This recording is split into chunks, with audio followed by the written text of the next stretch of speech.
From all over the country, from across all digital platforms, this is the AM show on Joy News TV. My name is Sweetie Abochi, and of course I do this with Benjamin Akakpo. For today's lineup of the show, we'll start with the news, and then we'll be joined by two gentlemen to get into the various stories captured in the newspapers. Boakye Danquah is government spokesperson, and he will also be joined by... I'll introduce my guest along the line. Dr. Sharif Ahmed Khalid, Associate Professor of Accounting and Finance, also be joining us for the newspaper review segments. Then Muftar Nabil Abdullahi will bring you AM Sports, bringing you all the latest chronicles in the world of sports. Today is a Thursday, and as we do on the show, we'll bring you AM Exclusive for our big stories. And on AM Exclusive this morning, we'll engage the Israeli ambassador to Ghana, Liberia, and Sierra Leone, Her Excellency Shlomit Sufa, on bilateral relations, Israeli-Palestinian war, international politics, among others. And you don't want to miss that conversation. It's an exclusive interview with Benjamin Akakpo. Also, a push for the establishment of a fiscal council for the implementation of fiscal rules. James Shen is on the beat with AM Business today, and we'll bring you details of that. Also, there will be a series of other conversations coming your way, but you are invited, as always, to join us with your comments and your thoughts, either via phone or across all social media platforms at Joy News on TV. My name is Sweetie Abochi. First on our list this morning is the AM News. Stay with me.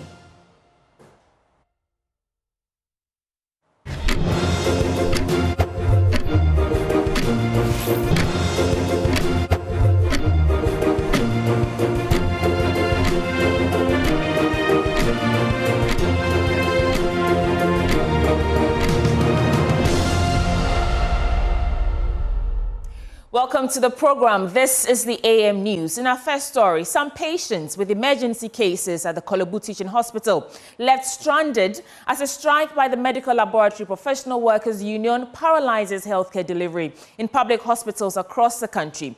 The union is unhappy about the government's slow pace in negotiating conditions of service for its members and has vowed to keep the labs shut until a solution is found.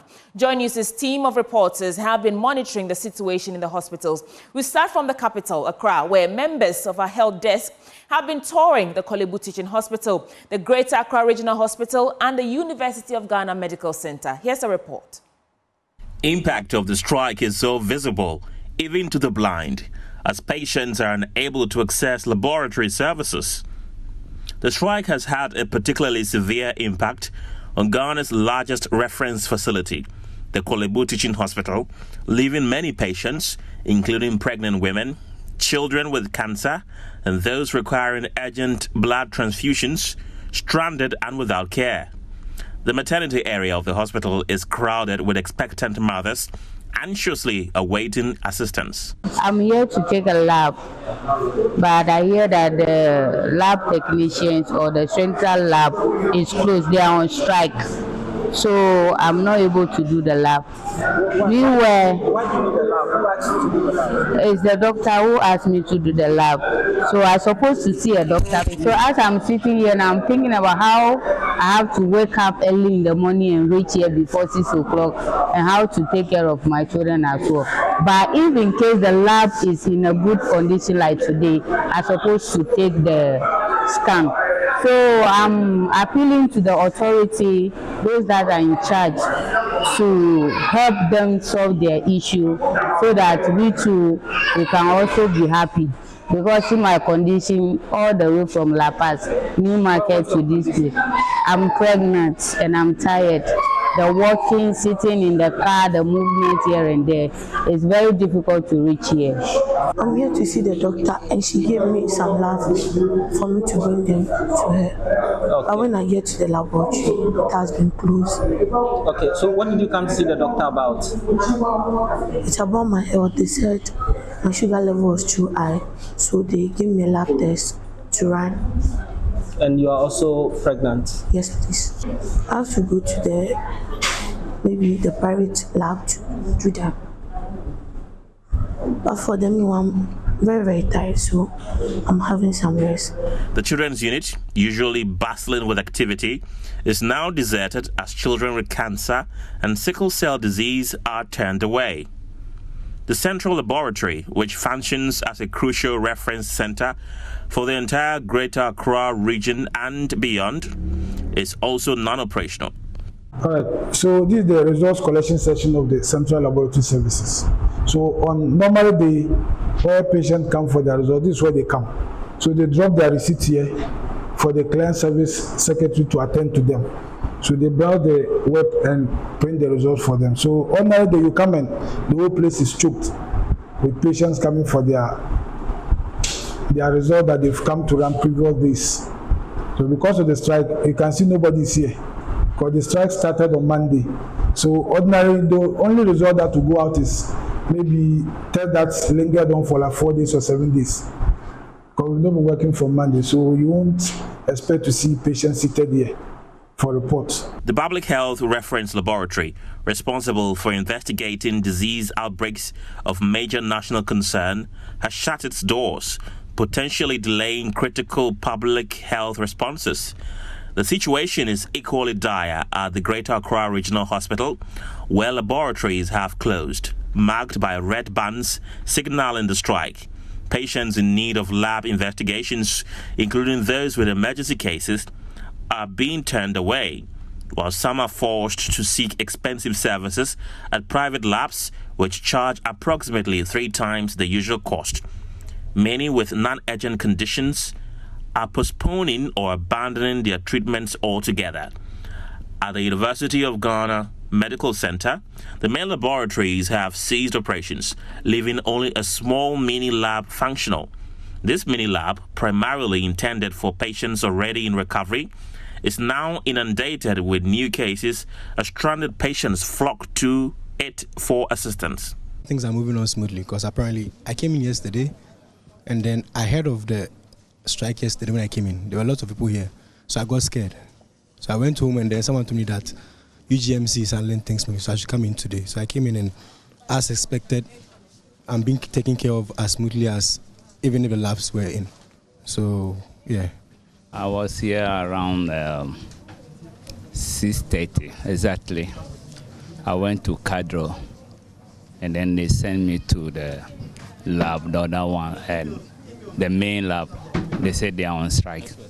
So it took me about 3 hours to wait to get another lab here, which is different lab for the main lab itself.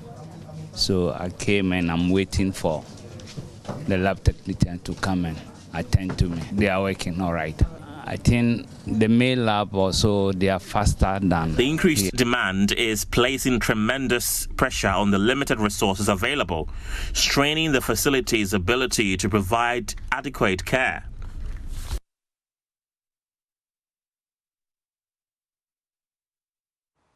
And that report was put together by heads of our health desk, Fred Smith, and team members Kenneth Jesse and Semefak Besun.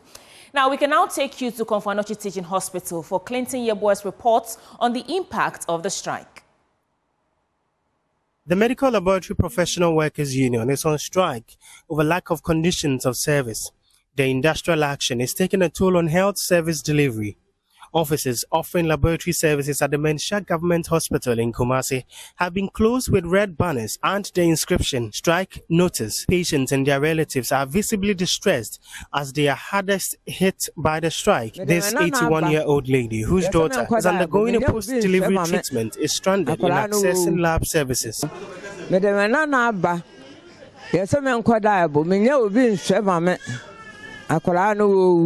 My child is dying. I am begging you, government of Ghana. I am old. Where am I going to get money to access private facility?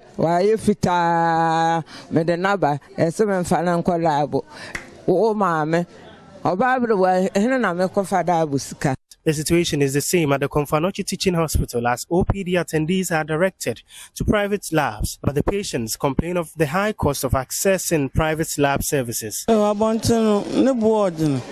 The cost outside is expensive. They took 670 cedis, which ordinarily I wouldn't pay if I had the lab service here.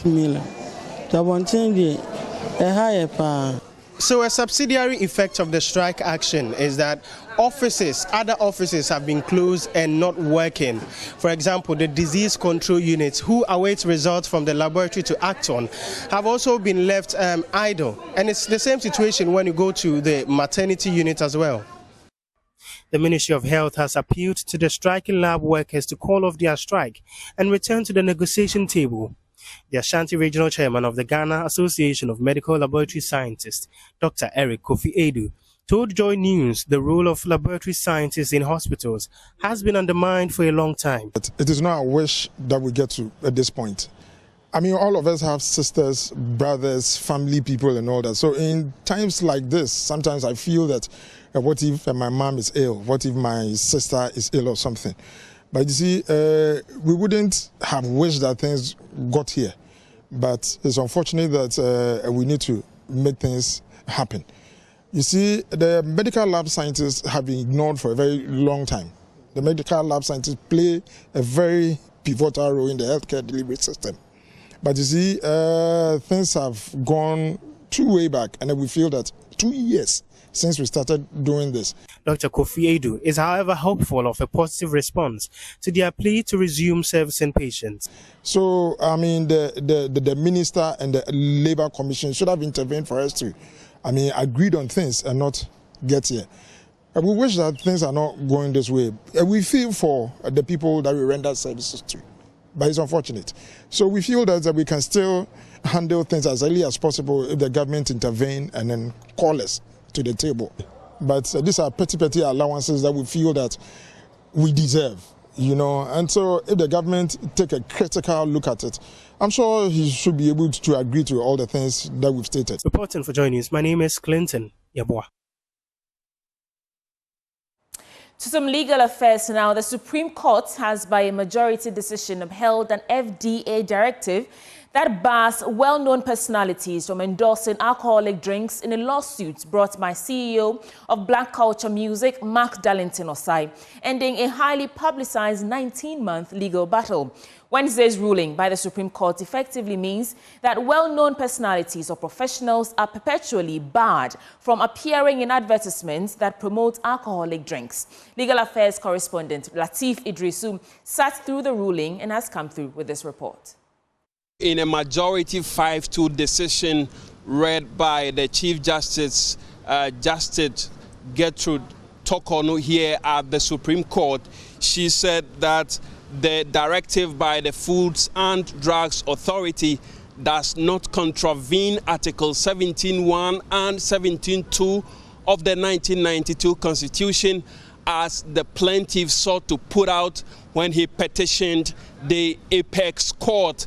Speaking to journalists after the ruling, the representative of the Ghana Music Alliance who spoke to the journalists said this ruling by the Supreme Court would not stop them from continuing with their advocacy to get a win-win situation for the Music Association and the Foods and Drugs Authority.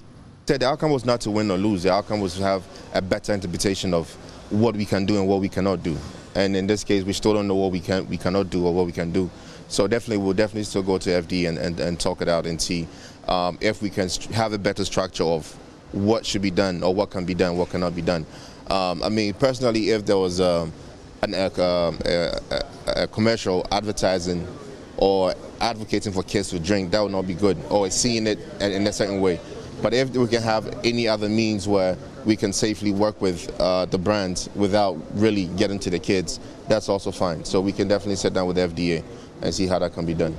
George Quay, who is a radio show host, spoke to journalists after the ruling by the Supreme Court and said that the FDA is already losing the fight, and he expects them to call the celebrities together to sit down and have a dialogue on this particular matter and not be at war. Really, here's a fight that the FDA is losing already. Because if I attend an event and it's being sponsored by, what did you win? If I sit on radio and I read an LPM, what did you do? You understand? And then they would say you cannot put an alcoholic beverage billboard within 200 meters of a school. When I'm taking my kids to school, do we fly? Do we fly from my house to that school? Do you know the number of alcoholic beverage billboards that I'll see on the road? When we stop in traffic, do I know what my kids are reading? So did you win or lose? It's in the newspapers. My kids read newspapers. So really, what did you gain?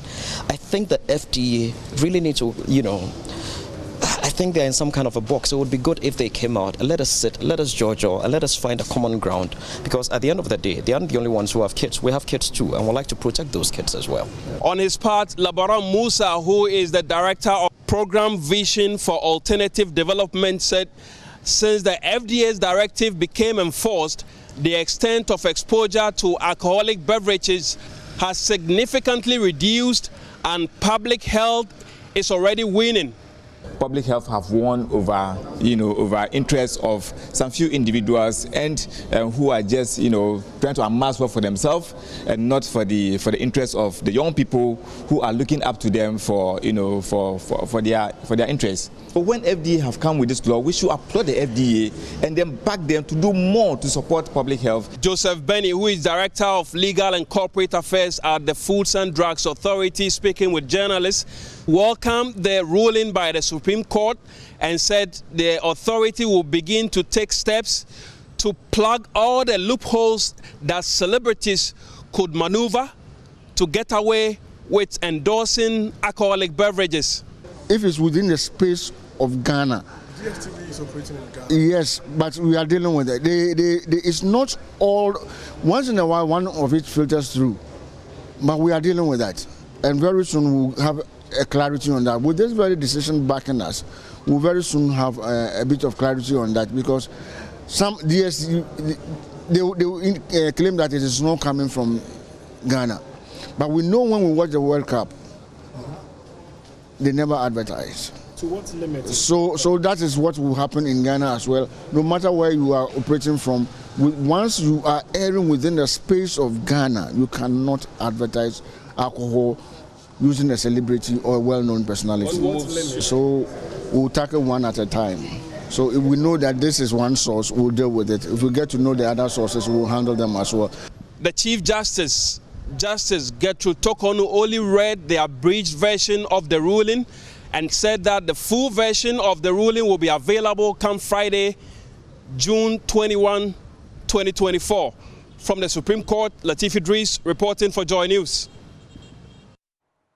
In other stories, Chairman of Ghana's Hajj Board, Ben Abdallah Banda, has debunked claims that the board inflated this year's Hajj fares by charging an amount of 75,000 Ghana cedis per pilgrim, adding that Ghana's fare is one of the lowest in the region. He says the board's decision to hold the price the same as that of last year's Hajj exercise is to reduce the financial burden, considering the current economic conditions in the country. My colleague Anas Sabit has more in this report. Ghanaian Hajj pilgrims participating in this year's Hajj exercise had to pay an amount of 75,000 Ghana cedis, same as what was charged for the same exercise in the year 2023. The maintenance of this amount, according to Ghanaian Hajj authorities, is as a result of negotiations undertaken to lessen the burden of pilgrims due to the recent economic hardships in the country. Chairman of Ghana's Hajj Board, Ben Abdallah Banda, says despite the hike in the exchange rate of the dollar, the board decided to maintain the price for Ghanaian pilgrims.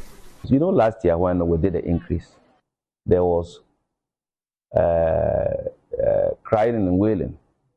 People were crying foul that the price was too much.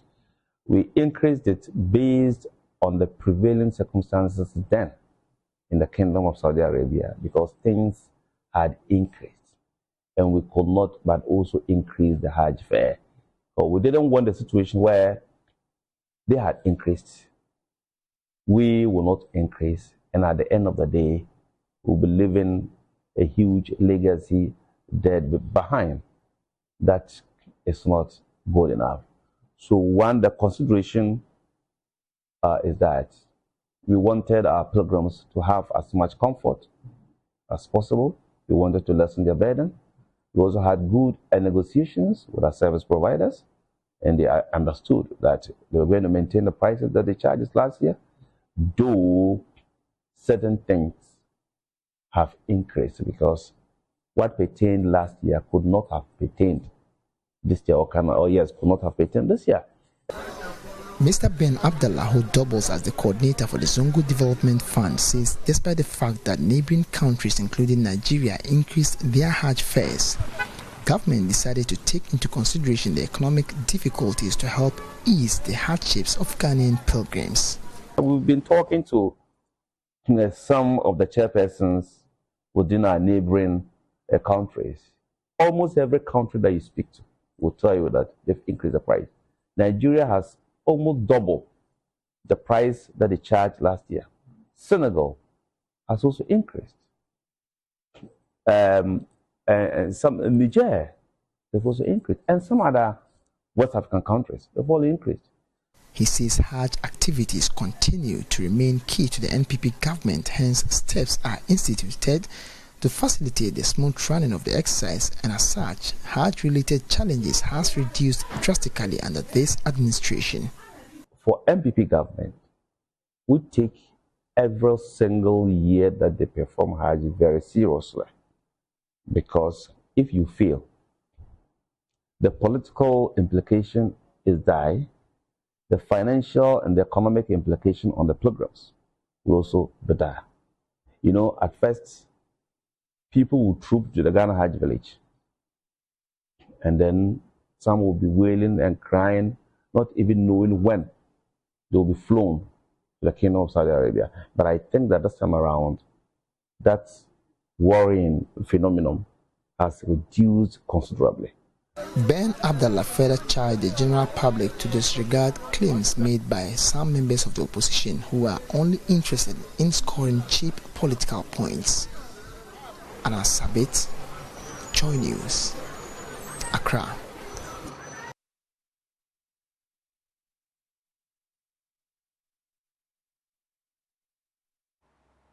But let's stay on the Hajj for a bit. And Ghanaian Hajj authorities in Saudi Arabia have organized a special prayer for the country and its leadership ahead of the 2024 general elections. The prayer session, which was held at Arafat, where Muslims undertake the most important ritual of the Hajj pilgrimage, also saw Ghanaian Islamic scholars praying for the Vice President, Dr. Mahmoud Bawumia, for his contribution towards the smooth running of Hajj activities. And Asabit again. As part of this year's Hajj exercise, Ghana's Hajj board, led by its chairman Ben Abdallah Banda, organized a special prayer for Ghana and its leadership in Arafat, a sacred valley in Arabia where Muslims performing Hajj undertake one of the most important rituals of Hajj, which falls on the 9th of the month of Zulhijjah on the Hijri calendar. Ben Abdallah Banda also doubles as the Chief Executive Officer of the Zongo Development Fund. Like we do every year, we organize prayers for the peace and security of Ghana, for the president, for the vice president, and for the citizens or for the persons in Ghana. Last year, I remember when we came, we did organize a Quranic recitation for our country and for the leadership of our country, and this year we've done so. Ghanaian Islamic scholars who led the prayer, which included the recitation of the entire Quran, offered special prayers for Ghana's Vice President Dr. Mahmoud Bawumia. Alhaji Farouk Hamza is the Executive Secretary of Ghana's Hajj Board. He was thankful to the Vice President for his contributions towards the smooth running of the Hajj exercise. Our strategy is to learn from to continue learning from our past experiences. So wherever we fell short in the last Hajj experience, we have tried to improve. So that is what has contributed to the level of success we have witnessed today. That's the first part. The second part, our gathering here was to offer a special prayer to the entire nation of Ghana.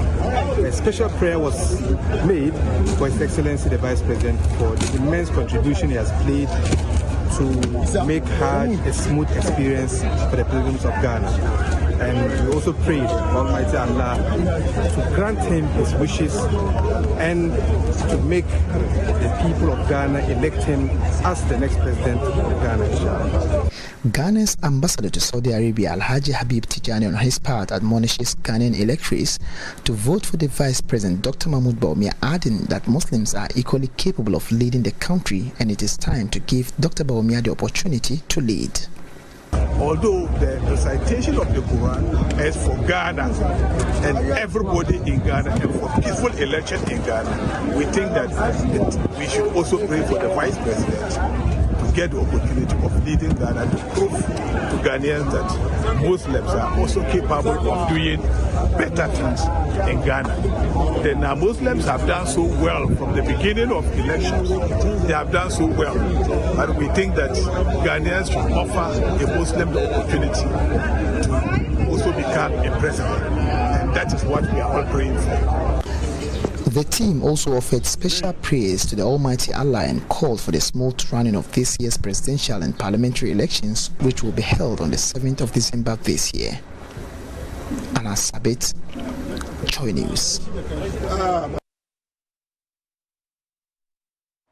Still on stories of faith, President of the Religious Men and Women of God in the Wa Diocese, Reverend Brother Alpito Kog, has expressed worry about the rampant destruction of the environment through human activities. He stated that the earth is their home, enveloped by the environment. For that matter, any destruction of the latter will have serious effects on our survival. Reverend Brother Alpito made the remark at candlelight procession as part of activities to mark the 2025 Golden Jubilee declared by Pope Francis. Joy News Upper West Regional Correspondent Rafiq Salam reports from Wa. There have been growing concerns about the destruction of the environment as a result of human activities. Key among them are the indiscriminate cutting and logging of economic trees, illegal mining, destroying water bodies, and unhealthy farming practices, which is contributing to climate change. The government and civil society organizations over the years have devised ways of fighting the canker, which they say is inimical to the development of the country. The latest group to join the fight is the Conference of Ghana Catholic Major Superiors. They held a candlelight procession through some principal streets in the Wa municipality to drum home the message of keeping the environment safe and clean.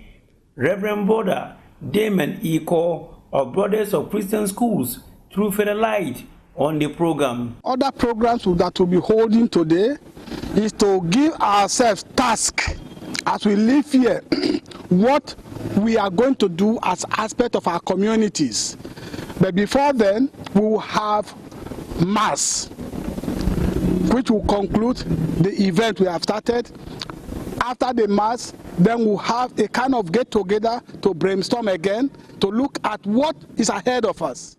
Leading the charge for the consecrated men and women in the diocese is Reverend Brother Alpito Kog. He says the program, which is part of the 2025 Jubilee celebration declared by Pope Francis, is to reawaken and create awareness on the need to protect the environment. So it is a kind of a cry and creating an awareness for those of us who are still not aware that we are injuring where we are living, that we should be aware. Those of us who are already aware, we are going to create ways, suggest ways how to improve upon this our environment as we live in. There are some activities that we need to take upon ourselves. The first, I must say, is just the tree planting. Because without a tree, we don't have an environment. And the tree planting will beautify, in the first place, the environment in which we are. It's also going to make us live well, because with trees, everything is done. We have our rain from there, we have our food from there, very natural foods, and all this will go a long way to help us. Reverend Brother Emmanuel Dasa of Presenters Borders also raised the issue of the use of unapproved chemicals on the farms, which kills the microorganisms in the soil. All our wildlife animals, they are all disappearing. Even the termites and all those that help to decompose soil and all those things for us to get proper crops to eat, we are not getting it. We are not eating chemicals. The earth is the only place we have. We have nowhere to go. If you live here, maybe you are dead. And wherever you go, nobody knows. But we believe that you go to God or you go to hell. So we must take good care of it, so that when we are living here, either we go and meet our God or If you not live your life well, you go to your hell. Oh. That one is an individual, but all of us as collectively, we need to fight and then to be able to bring this canker to an end. There are also issues of charcoal and bush burning as articulated by Reverend Sister Joan Donquiri and Reverend Sister Monica Ifa Otu of the Handmaid of the Holy Child Jesus Congregation. Every now and then we see fire everywhere. We burn our bush, burn our farmlands, and everywhere is plain like a football park. And that is where we expect to farm and get foodstuff. We don't get rain, we are complaining, blaming one another. But as my brother said earlier on, it is through our human activities that we are in this miserable state. When you go to the market, you see charcoal everywhere. We see big trucks coming from the south, carrying charcoal to the south. And we don't count that as anything. I think it is killing our environment. They concluded the program with a mass service, preaching the sermon, using the exhortation of Pope Francis' encyclical Laudate Si, Parish Priest of Chere, Reverend Father Kwesi Kojo, admonished Ghanaians to work to ensure that their health corresponds with their environment. A healthy environment gives us good health. Polluted environment always makes us sick. Sometimes we make refuse in our rooms. We make refuse in our offices. We make refuse in our communities. How well do we get disposed of this refuse? Do we just get out there, see anywhere, and throw it there to be there at its own mercy? Or we find a suitable way? Those that we are to burn, we burn them. Those that we need to bury, we bury them. So that our communities will be a dwelling place of God, because we are told that cleanliness is next to godliness. Reporting for the news, Rafik Salam. Wow.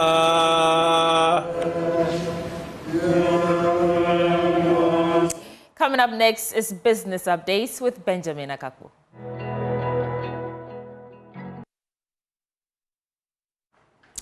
Welcome to our Business Update, and in this story that we have for you, former Finance Minister Seth Tekpe has warned Ghana's economy is still facing deep structural challenges, despite the growth recorded for the first quarter of 2024, that is 4.7%. According to him, although the growth is laudable, government must not be complacent because the country is not out of the woods yet.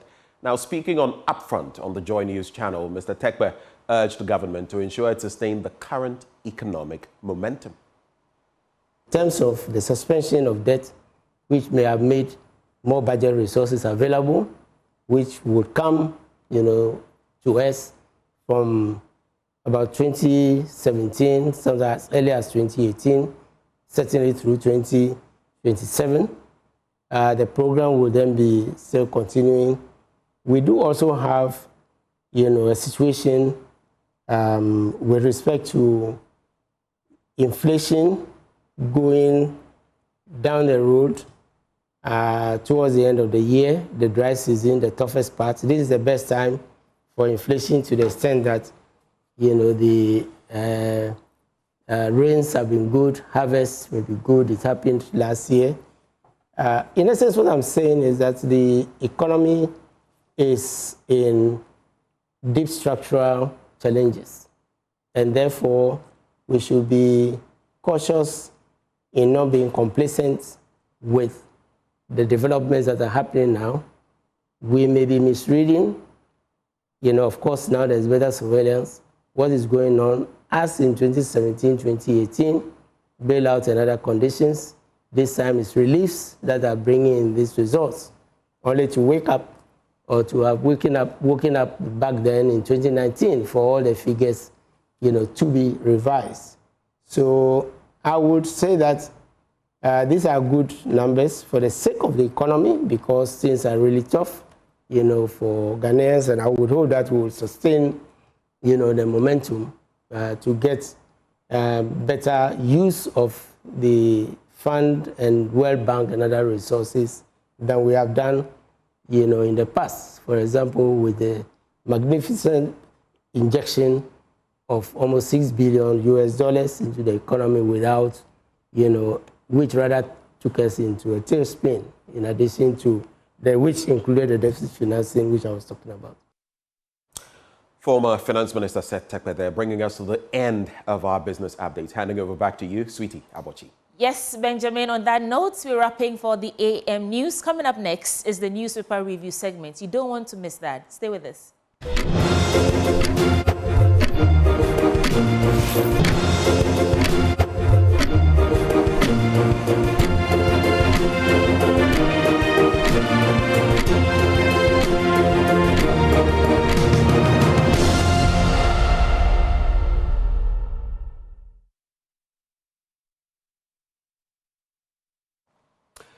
Welcome back. We call this the AM show, and we're here. It's time for the news review. And before we get into the nitty-gritty, let me just let you know that Endpoint Homeopathic Clinic helps us bring you this segment every weekday. Here's what they're offering you if you're a man. Prostate screening for free. Now, nowadays, you'd just be there, and then some people would realize a little too late that they have complications with their prostate. Small organ within your body, walnut-sized, but it can give you hell.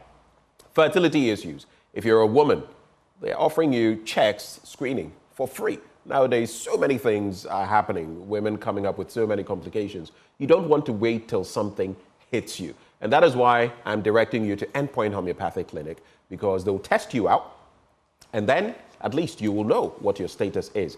They have branches dotted across the country, here in Accra, at Spintex opposite the Shell signboard, Kumasi, Kronoma Boyhan behind the Angel Educational Complex, Takrade Anaji State, Tema Community 22, Tichiman Hanswa, and Esiama in Zima. Their call lines 0244 867 068 or 0274 234 321. Endpoint Homeopathic Clinic, the end to chronic disease. Time now for me to introduce my guests this morning. He's a professor of finance, and he is in the person of Sharif Khalid. Professor Sharif Khalid, he joins the conversation. We also have government's spokesperson on governance and security, Boakye Danquah, joins me in the studio. He's been naughty, but I will leave him be. I wanted to see that smile on his face, and I've seen it. Oh, this is a lovely background. I'm sure those watching us on TV, I just loved what I saw behind you guys. But anyway, like I usually do, like we would do on the show, we'll give each one of you a minute, not more than a minute and a half, please. Any pertinent issues you'd like to talk about this morning. I know a certain demonstration is close to your heart. Yeah. I don't know what is close to your heart. Paul Grave, I'll start with you. Benjamin, in your polka dot MPP colored shirt. A very good morning to you. You look splendid and elegant. So do you. And very good morning to your viewers and to Prof. I didn't know that Prof was in town. I've always been in town. He's been in town quite a while. Don't be mischievous. I didn't know Prof was in town. But Prof, welcome to town. And welcome home.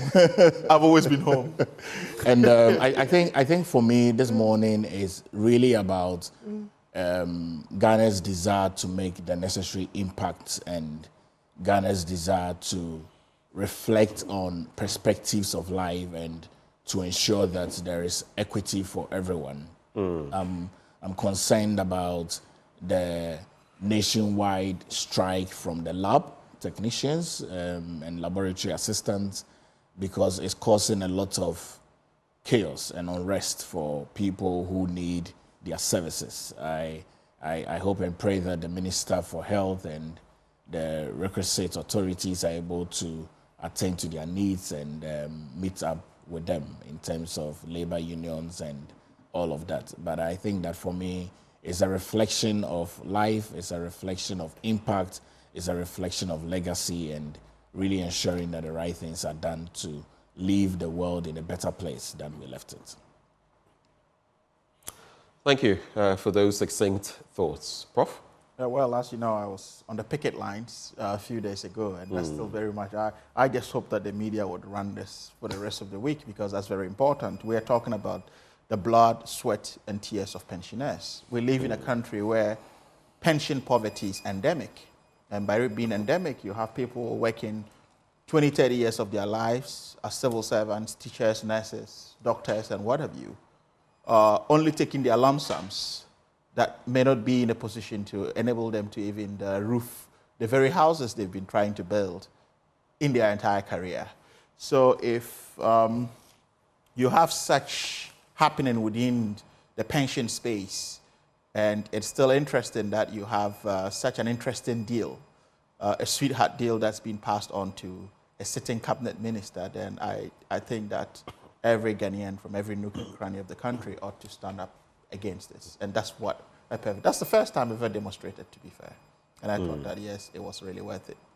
Well, I didn't know you were there until I heard you speak. But interestingly, I was at an event yesterday, and he was there. And we had a little chit-chat. When I say he, Dr. Brian Champol. Yeah, well, I mean, the point is, I heard him say that he's trying to, he asked if the Honorable Okudzeto Ablakwa can prove that he's lying. He actually was posting losses. He's going to give him a house or whatsoever. I don't know where all that hot air was coming from. Don't give him a house. Just post your profits. But why would you call it hot air? It's hot air. Though yesterday I saw a story in Republic Press newspaper that was totally, and I'm sorry, that was not journalism. It was wishy-washy. Yeah. Because you decimate Ablakwa and say that he is lying and this and that without a shred of evidence. That's not what we do here. No. But I'm saying that you also cannot poo-poo what the Agric minister says without the facts. So what I am saying, if he says that Ablakwa, no, hold for me. Yeah. Let's not turn this into but what I'm saying is that he just posts his profits. As simple as that. I mean, the GRA and others would. Ablakwa actually mentioned the GRA among others. But he is under no obligation to do that. No, you're a corporate entity. You're not. proving your financial muscle. It's all part of strategy. That tells you that he's not even experienced. Yes, but I'm saying that takeovers and all of that. These are all part of the strategy. It's an option he can trigger. He's not obliged to do that. Oh, well, then he shouldn't go blowing hot air. You see, that's my issue. What if he comes out with something that points to the fact that maybe this is not... So until that is done, it's hot air. Ah, well. But there's just this little bit before we get into the papers, because today there's a scanty supply of papers. Lord Paul Boateng was in the country.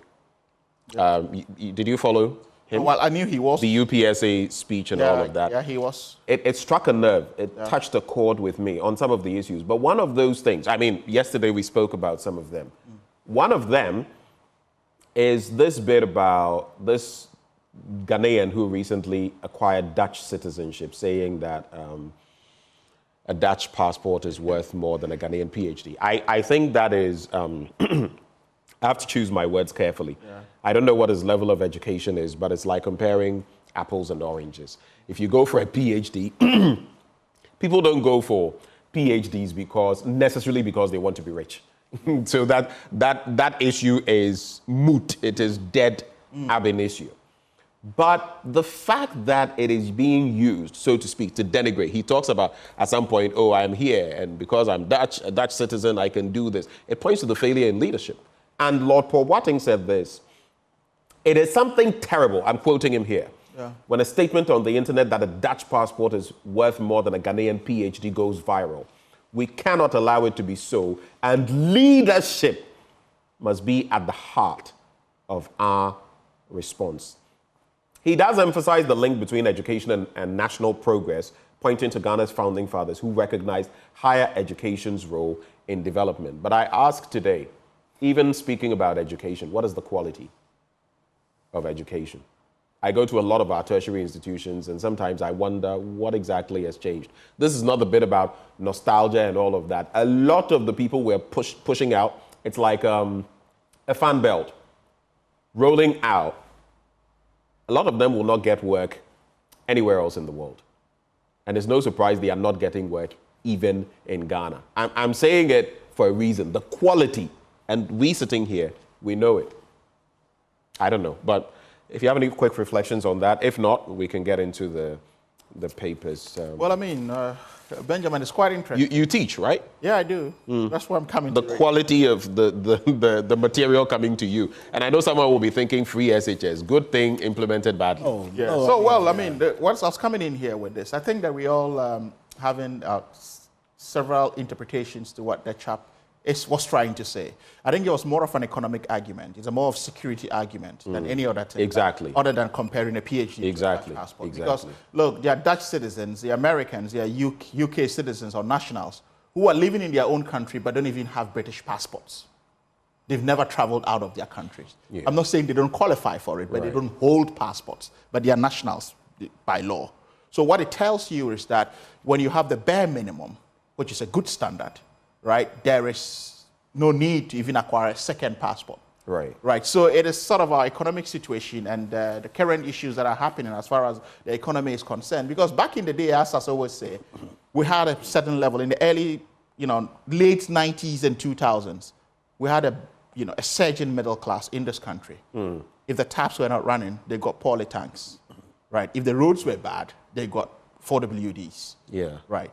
Today, they have all of these at their disposal and more.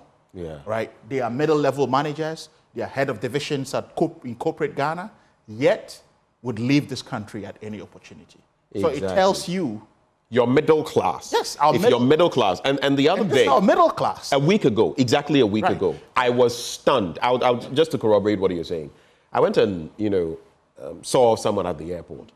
I hadn't been there for a while at that time. Yeah. This person was traveling to the United States via Heathrow. I literally, like the traffic, the congestion, just to get to Terminal 3, I had to struggle to find a place to park. And when I went, the queues of people, of course, you cannot say that. I mean, there are some who would be going out for business. I had to go to, is it IPC or something? That was where I went and got a place. And even, there was no space. I had to park by, those things, they have forgotten the name, which will come down when you slot something. I had to actually force myself into a corner, and I asked one of the security people, is it okay, can I park here? And he said yes. And I wouldn't be clamped or anything. But the sheer number of people I saw, and you see, I was paying attention. I do know, when I see someone who likely is traveling for business, you may not know everybody, but you see some of them by age. You see some people traveling with their children, okay, so it could be a family thing, go and come. But the number of young people I saw traveling.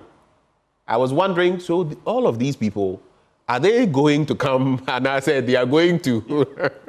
And, these are professionals, medics, right? People are going on vacation. Yeah, medics, nurses, and all of that. The critical and essential services. No, Paul, I have never seen in one night.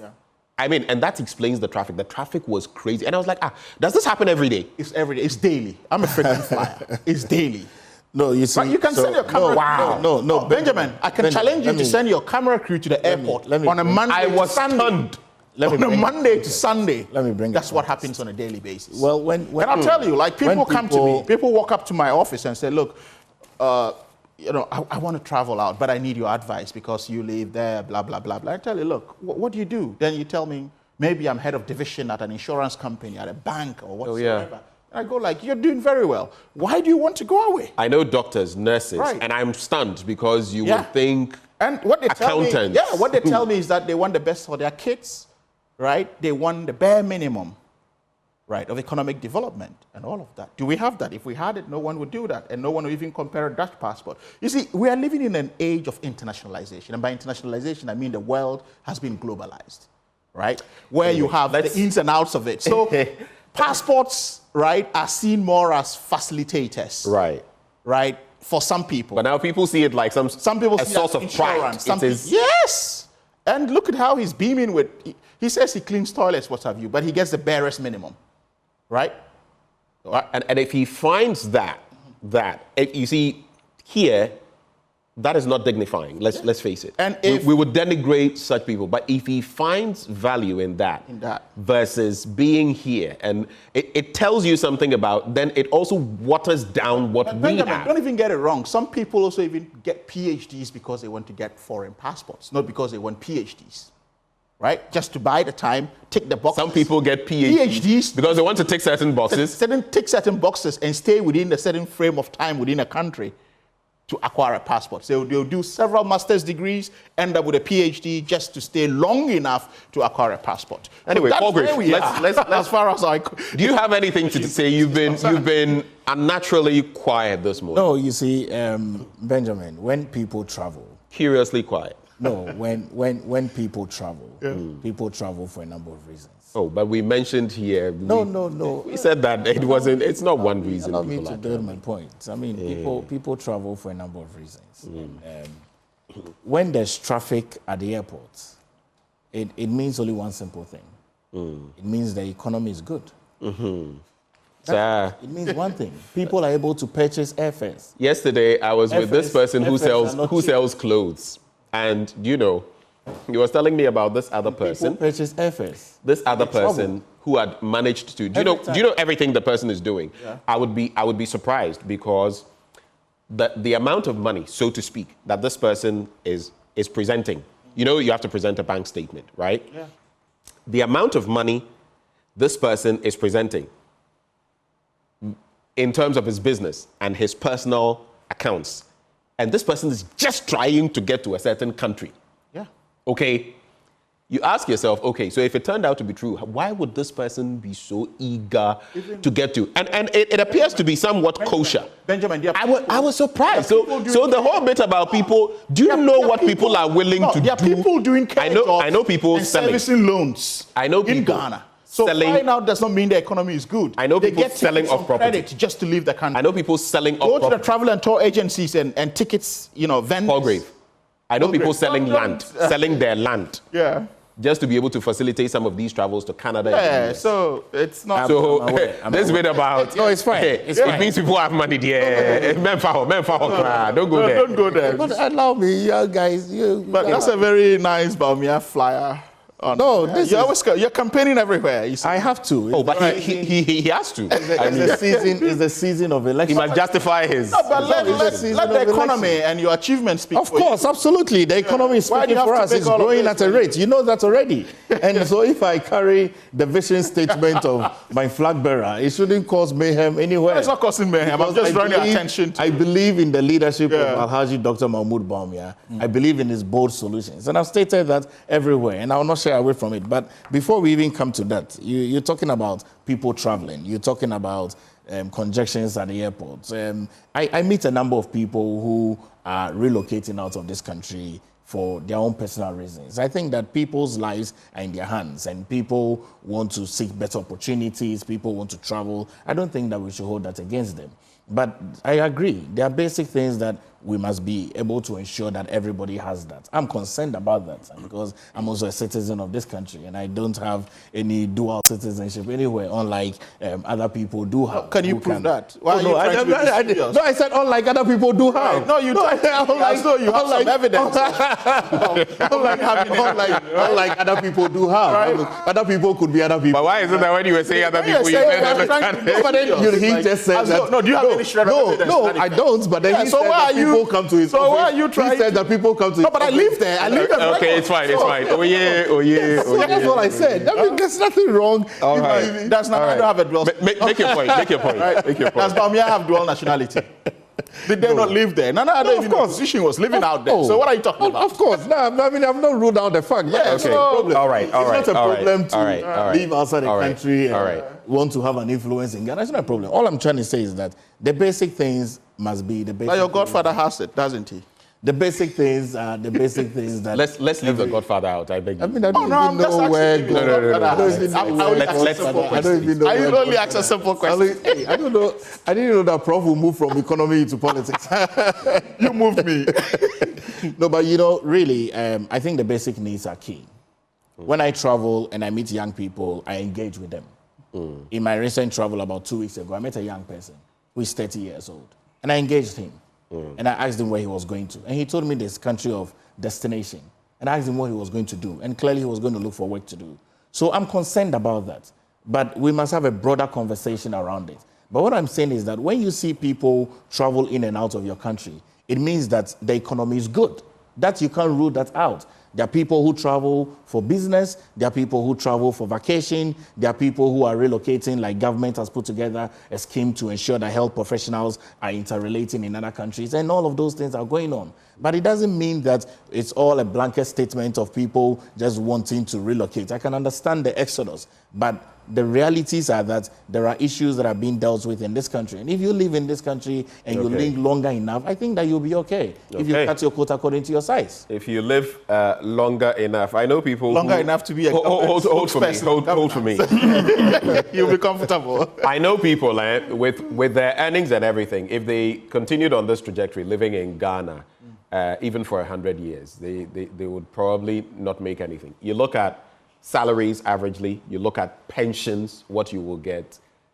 I don't know how long you are talking about, but there are a few comments that come through. And I don't know whether you followed the latest releases by the Ghana Statistical Service, because I was there yesterday, and some of what you are saying, I don't know. Go to Abelinkpe today, around the fire service area. You will go and see how many Ghanaian young men and women. There was this day I saw, every day. I've seen this for years. It's not months, years. In the last few years, of course. Every day. One day, I saw something that broke my heart. Until recently, they didn't. Now, people come there, put chairs there, and sell the chairs. So they come at dawn, sit there, and when you come wanting to go through the process, for everybody who knows, you can pass there today. Then they sell the chair to you, and then you sit on it for whatever period, because people will be standing. I saw this pregnant woman, with a baby at her back in the queue, standing, waiting, because she wants a connection, a visa to Canada. But this one says, Mushi Francis, what is the value of knowledge when it doesn't change societal standards? Literates leading us to borrow with all the resources we have. Where then lies the impact of the education we have? And then Erickson MK says, listen to Paul Grave. This is not how he couched it, but I can't read how he couched it. Yeah. Do you know the craziness, let me put it that way, people are going through just to exit this country because, because the PhD economist, I can't read how he started it, has destroyed our country. That's what he says. He says, as usual, Anakpo David says, as usual, MPP guys are living in a different country. And Santa says, Paul Grave should know that such comments from are very annoying to us, the youth. How can you say the economy is good? That's why people are traveling. It's annoying. Anyway, let's get into the papers. Paul Grave, let's start with your paper, The New Finder. So The New Finder has some major. Let me start with the NDC. Fifi Kwete, Yamen Opariado, Professor Alabi, and others lead Mahama campaign. And Gender Minister pushes for quick passage of affirmative action bill. Senate hotels, Rock City tops all, bids $61.2 million US, exceeding $59.1 million US validation price. Napo leads running mates race in NIB report, and Saglame bids to be received July 8th from the minister. I'd just like to go into the stories very briefly, because all are the center spread of the newspaper. Let me start with Saglame. Saglame bids to be received July 8th. The Ministry of Works and Housing is poised to receive bids for private sector entities eager to take on the redevelopment of the long-stalled Saglame housing project. This crucial step comes as the deadline for the submission of proposals approaches, signaling a new chapter in the effort to complete this significant housing initiative. With 10 potential developers expressing interest after thorough site exploration, the ministry is looking forward to the formal submission of bids by these entities. Addressing journalists in Accra, the Minister for Works and Housing, the Honorable Kojo Opon Nkrumah, provided an update on the request for proposals issued earlier this year. And I quote, a couple of months ago, we issued a request for proposal. To date, I've been briefed about 10 companies, international and local, have expressed interest, have picked up forms, have been taken to project sites, and have had an opportunity to inspect work that has been left there so far. the minister announced. The Saglame housing project, initially envisaged to deliver 5,000 affordable housing units, was scaled back to 1,506 units before being halted due to legal issues. The partially built structures have been since subject to vandalism and theft, further complications efforts to complete the project. However, the current administration is determined to see it through by leveraging private sector expertise and resources. Minister Opoku Prempeh emphasized the government's commitment to transparency and fairness in the selection process. According to the work plan that we have put together, by the 8th or on the 8th of July, we expect to formally receive all the bids. We will do it openly and will hand over the bids to an independent evaluation entity for an evaluation report, and based on that, government will proceed to select one of the bidders, he stated, end of quote. This approach, he explained, aims to ensure that the best suited developer is chosen based on merit and quality, addressing the long-standing issue of incomplete public housing projects in Ghana. The coming weeks will be crucial as the ministry receives and hands over the bids for evaluation. The chosen developer will bring breath life back into the Saglame project and finally delivering the much needed housing for Ghanaians. I think this is very key and very commendable to the minister. Let me go to the NDC. Fifi Kwete, Yamen Opariado, Professor Alabi, others lead Mahama campaign. The National Democratic Congress has unraveled a robust 19-member campaign team to spearhead their efforts for the 2024 general election. This strategic move is aimed at ensuring the party's readiness and effectiveness in the upcoming electoral contest. A statement signed and issued by Mr. Fifi Kwete, the General Secretary of the NDC, detailed the composition of the campaign team and the steering committee that will guide its activities. The party has also established a 14-member steering committee to guide the work of the national campaign team. Mr. Kwete is serving as the campaign coordinator and has Dr. Joseph Yamen, the national organizer. The NDC as his deputy campaign coordinator in charge of regional campaigns. Other members of the team are Richard Kwashigan, deputy campaign coordinator in charge of parliamentary campaigns, Chief Hamilton Nixon Baini, deputy campaign coordinator in charge of special operations, Sami Jemfi, national communications officer, George Opariado, national youth organizer, Dr. Hanan Louisa Bisu Kote. So we don't have to go through the entirety of it. It goes on and on. Let's just read snippets so that we can discuss. Have had, and then I go to my third story, Napo. Leading running mates race. Favorite story for the day is. Oh no, I think for me, there are three favorite stories for me. The gender minister pushing for quick passage of the affirmative action bill, that is key. The Honorable Danquah Newman, I'll read that shortly. But Napo as well is also key, and Saglame is key. So Napo, a recent report by the National Intelligence Bureau, NIB, has revealed that Dr. Opoku Prempeh, the Minister for Energy and Member of Parliament for Manhyia South, is the favored choice among the new Patriotic Party members to be the running mate for Dr. Mahamudu Bawumia in the upcoming 2024 general elections. The report, which stems from an extensive nationwide survey conducted between June 12 and June 14, 2024, targeted 5,116 MPP delegates, including national, regional, constituency, and polling station executives. The survey results indicate a strong preference within the party for selecting the running mate from the Ashanti region and party stronghold. Dr. Opoku Prempeh, popularly known as Napo, emerged as a clear choice for the position of running mate, securing 76.2% of the responses from the polls that were done. And so I'll just read the gender ministers, if you mind, please.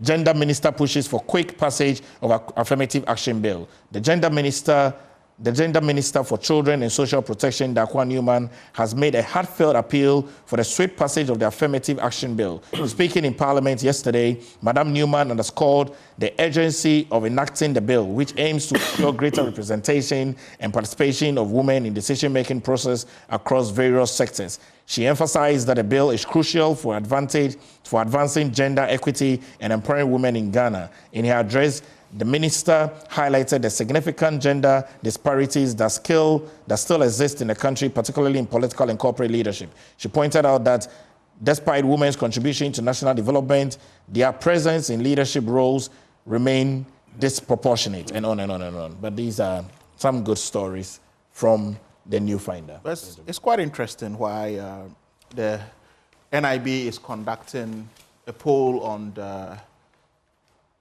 I mean, what's their mandate in all of this?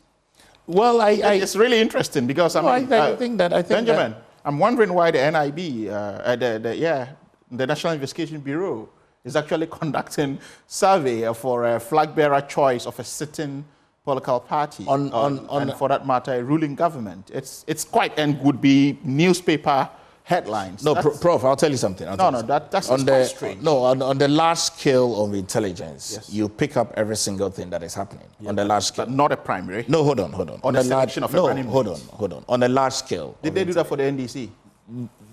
Have you requested for it? They need to request it. No, I mean, because I think they are moving away from their mandate. No. Let's leave politics aside. No, I'm leaving politics aside. So what is the mandate of the NIB? There are definitely the national investigation. There are definitely reports of the country to do such a report definitely reports and put it out there. There are definitely reports that it's quite the NIB bizarre. has about the NDC. No, but it's quite bizarre. It's just like the CIA. The CIA coming out to say Trump is ABCE. There are reports. I'm certain that there are reports from the NIB that comes from intelligence in this country. So I think I don't. Let Paul Grave make his point. But the only thing I'll ask you, Paul Grave, have you ever heard of the NIB or the former DNI doing something like this for any? I don't recall. Do you recall? Benjamin, what I can say. Simple question. Do you recall? No. Benjamin, what I can say. I don't remember. I could be wrong. Benjamin, my memory is not infinite. Benjamin, but I'm asking, have you ever seen anything like this before? Benjamin, you are probably maybe older than me. I'm much younger, but in my... The grays don't tell that picture. But Benjamin, what I can say is that, you see, the intelligence bureau across this country picks up a lot of intelligence. Yeah. My concern is when those intelligence reports come out. Do you understand? So we can have that conversation. You understand? Because there are always intelligence that I agree with that, but not for newspapers. That's what I'm saying. Yeah. No, that's what I'm saying. So I'm saying that there are always intelligence reports that we gather within the intelligence, and we gather those files. My concern is when it comes into the press. Yeah. So we can have a different conversation. That's why so I agree. But the other point, though, so we agree. I'm wondering how. Yeah, but for me, I'm wondering how, like, gathering. No. What is happening? Like Prof said, though. Yeah. How does this feed in any way into the mandate of the NIB? No, that's what I'm saying. The NIB's mandate is intelligence. Yes. And intelligence is dealing with people and gathering what people are saying and the sentiment. And so this is like a poll being conducted by the NIB. If there's any intelligence from the NIB worthy of publication, all I'm saying, the state of the economy. Yeah, that's not a problem. All I'm saying, all I'm saying, let him make his point. All I'm saying is that the concern is that these intelligence gatherings, which are supposed to be internal for internal consumption, must not be made public. That's all I'm saying. That's all I'm saying. Okay, so we agree. Yeah, we agree. Gentlemen. We agree on that. Thank you very much. Are you done? I'm done. All right, over to you. Yeah, quite interesting story, which is the heart of it is election. So let's not read too much so that we can have enough. For me, I'm just going to even the headlines and have a discussion because this is quite. I see the mischief of Daily Guide. So you're using the Daily Guide, right? Yeah, and I see the mischief they're trying to play in the NDC's formidable campaign. So give us the story. Yeah. And then you can. Okay. So what it says is that election 2024, Haruna Mutaka missing in NDC's campaign team. And that goes to page. But I saw, well, there are some people on Twitter who always spew propaganda. Yeah. Both on the NDC side and the MPP side. Yeah. You know them. There's one, I don't want to mention his name for the sake of, or his handle. Yeah. It starts with General, so let me just leave it there. Okay. And he posted this, and people went after him for always posting false. Yeah. So I've seen that, but you No, this is false, actually. No, you give us the story. So, on page 6, what it says is that election 2024, Haruna Idrisu Mutaka missing in NDC's campaign team.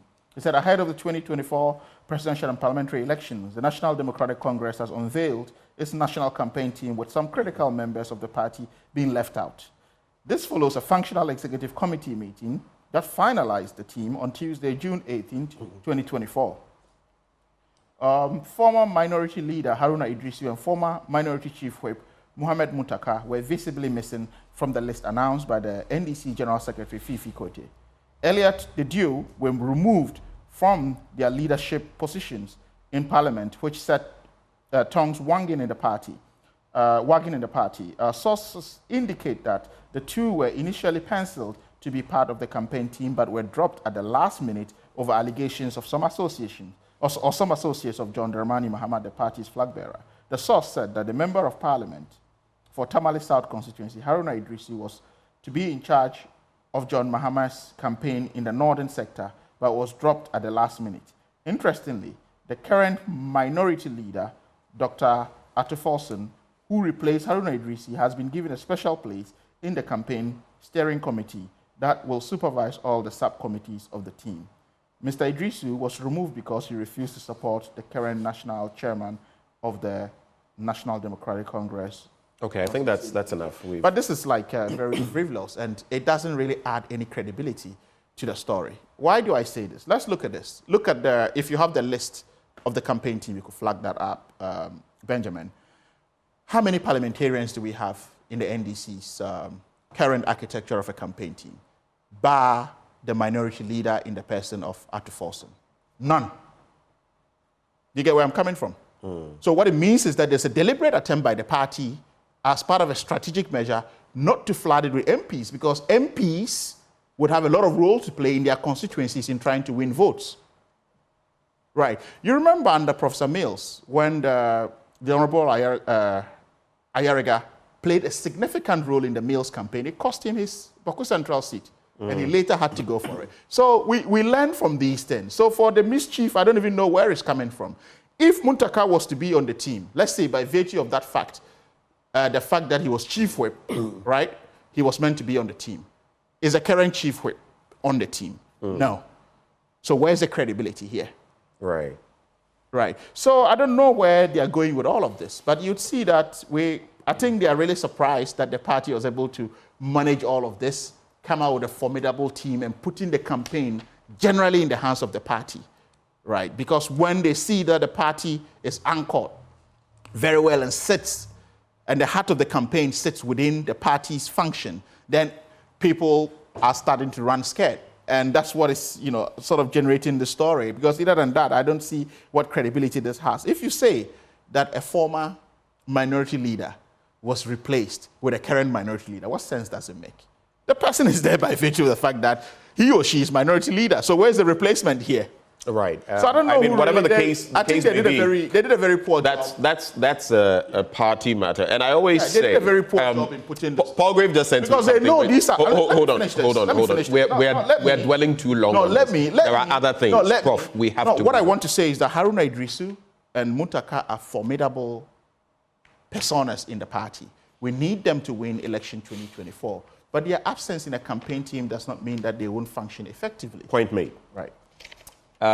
You just sent me something. I'm not going to dwell on it. But what you sent me points to a bigger problem. And I'm not necessarily accepting that what you sent me is right, and it's about another entity, which is why I'm not even going to bring it up, because you know what it entails, legally speaking. But we've got to the point where some papers, yes, in the States, you would have, what to expect from Fox News, and you know what to expect from CNN is more, but Fox is clearly in a certain direction. In the UK, there are a few entities like that. Unfortunately, in our system, when it comes to the media, you have some papers. I can almost close my eyes and look at one story and close my eyes and imagine that when I pick this paper, that paper, that paper, that paper, they will skew it in this direction. So those are some problems we face. It's like I was pointing out, Republic Press, I think and nowadays, you remember the last time when we looked at the editor of the Daily Graphic, because there was a 93-year-old who had been taking photos, the very first for the Daily Graphic. They put a story in some corner, a story that the BBC has used and other entities have. And the one they wanted to splash was Professor Smart's survey, which he himself had conducted. When the University of Ghana conducts a survey, political science department, it's not one man. Professor Smart had, I don't know, but that was what they wanted to make their banner headline. And I didn't go after them. It was Professor Halid and was it Bernard Mona who did justice to that situation. Yeah, you agreed with that. Right. But it is what it is. Benjamin, I think that what I said to Benjamin is really the position of You're being NDC. biased. No. If I hope you don't mention any, because that will come with. So please, yeah, you didn't stand clear on No. It's You're just trying to ambush. No, how can I try to ambush? No, our time is running. Our time is running. NDC has launched their campaign and also selected the official media partners. Right. Basically, so that's what I shared with him. And who are our official media partners? Well, you know, it's no, go ahead and mention No, I'm not the one supposed to. We are friends of the media. But you see, you sent me that there are stations that when you listen to, that's what I'm saying. It's basically MPP propaganda all day. How about that? What's happening is they have nothing to say about How about that? Look, I mean, they're running scared in the team we've put together. But let me. Not at all. Are you done? We have had our team running long ago, so. We have just about 5 minutes. Well, I think they talk about Opuni's trial. So don't restart Opuni trial, right? Page 6. That's another interesting story that has been dragging. I'm wondering, though, the takes here, and I've heard many things about the testings being done. There's powder, and we are using liquid, and we are going to specific test labs, and some results are not being acknowledged. Anyway, well, just give us a brief snippet. But I'm really wondering why this trial is dragging so much, and I'm wondering the kind of toll. How long has it been again? Yeah, the toll it will have on his family, right? Even as an individual, to himself, his well-being. I saw him some weeks back and at this. Anyway, the Supreme Court has affirmed the decision of the Court of Appeal to adopt proceedings in the trial of the former Chief Executive Officer of the Ghana Cocoa Board, Dr. Stephen Opuni. Instead of starting it afresh, the court, in a unanimous decision by a panel of 5, dismissed an appeal filed by the ex-Cocoa Board boss against the decision of the Court of Appeal, which earlier dismissed the decision of a High Court in Accra for the trial to start afresh. The panel made up of the Chief Justice and a couple of other names, which I'll skip. It's therefore upheld the decision of the Court of Appeal against the decision of the High Court. Okay, so I think that's the thrust. Yeah, but again, quick thoughts. This is an interesting thing. Like, can we look at the story in its entirety? It dragged for so long. You had different judges coming in and out to preside over it. Okay. Then until a point where one judge was brought in to replace another, and he decides that, or he or she decides that, look, can we have a fresh trial? I think, was it Homenyuga or something? And I thought that this was in the interest of justice for that to be done, because, the stories are not adding up. So if they are calling for a fresh trial, I think that the apex court of the land would have actually agreed to this decision, because we are trying to seek justice.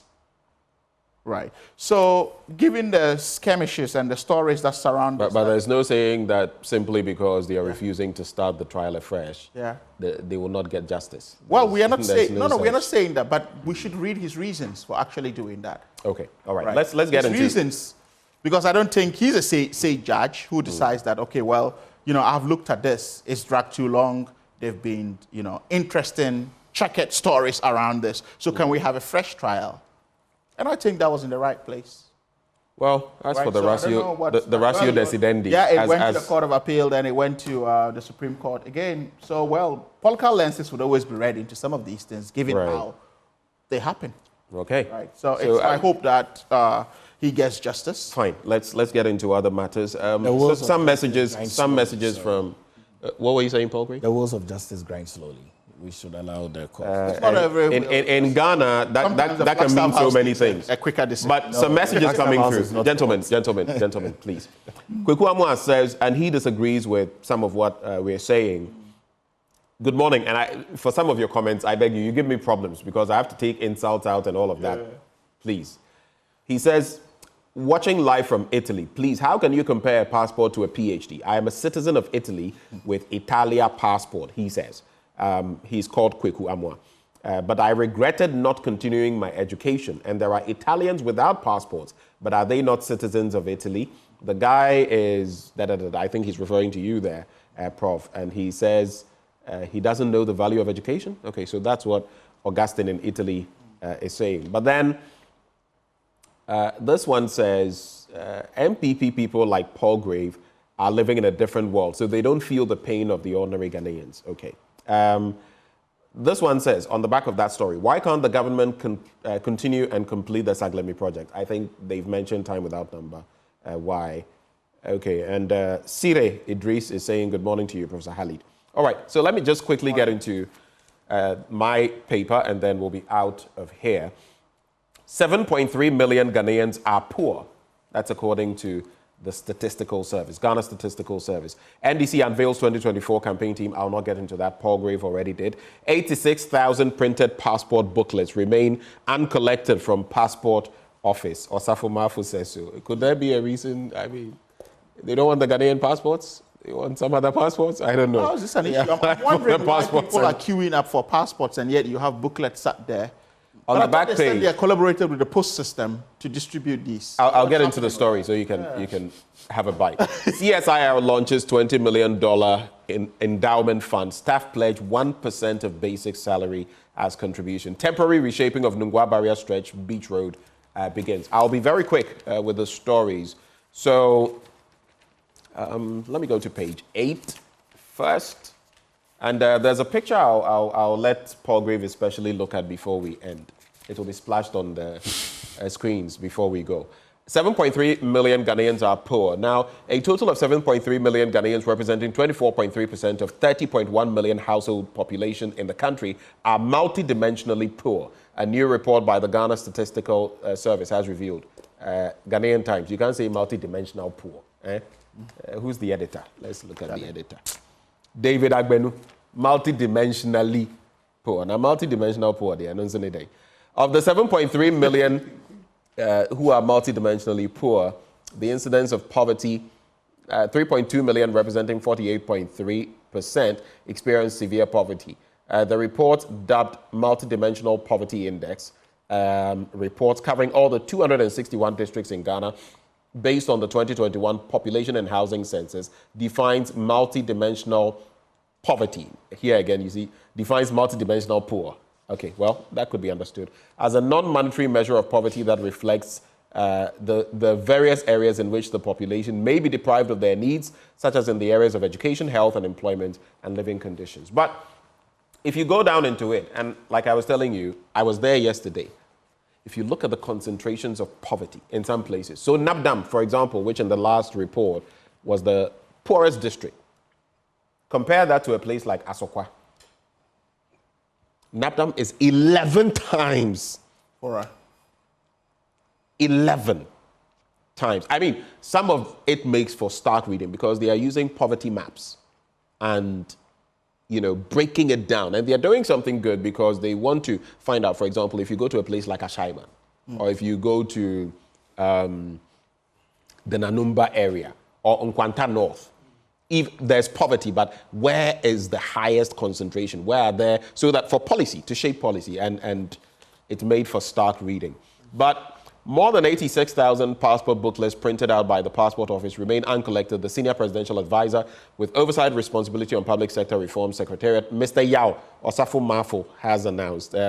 This was in spite of numerous claims by applicants of not receiving their passports months after their application. You know, this process is very interesting. But the point is, if he's in charge of public sector, that means he has failed the sector. Yeah, because, I mean, why is that happening? Why do you need to announce it? What have you done? What modalities have you put in place to get these passports, you know, served out to their, you know, legitimate owners? So if that has not happened, you are to blame. Anyway, I guess, let me see whether there's anything a picture you else. wanted me to see. Pardon me? There was a picture you wanted me to see.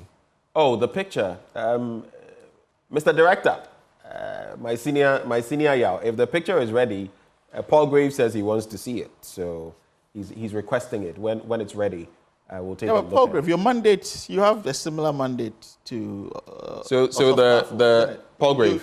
You speak for... I have a mandate with Osafo Mafo. No, I said you have a similar mandate. Your mandates sort of intersect as far as public sector issues are concerned. So I was just trying to draw your attention to the passport issues. No, I think that the passport issues has been an issue that has been ongoing for some time. Yeah. Okay, the goal is that we have faded out the interface of government.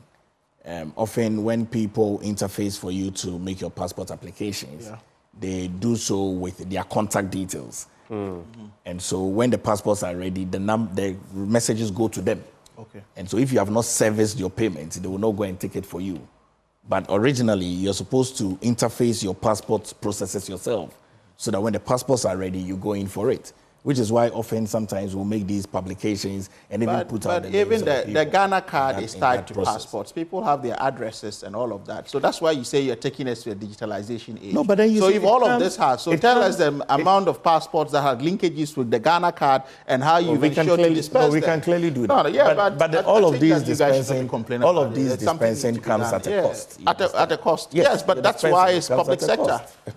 Right? Okay, so... And that's why you say you've digitalized us. Right, So if that is not happening, Palgrave, the picture you requested... No, the picture you said you would let me see. Yes, I said I would let you see it, and then you reminded me that So that is a picture. You remember when we were talking about the queues at Abelinkpe? People trying to... The VFS, the Canada VFS. Yeah. Yes, people trying to get...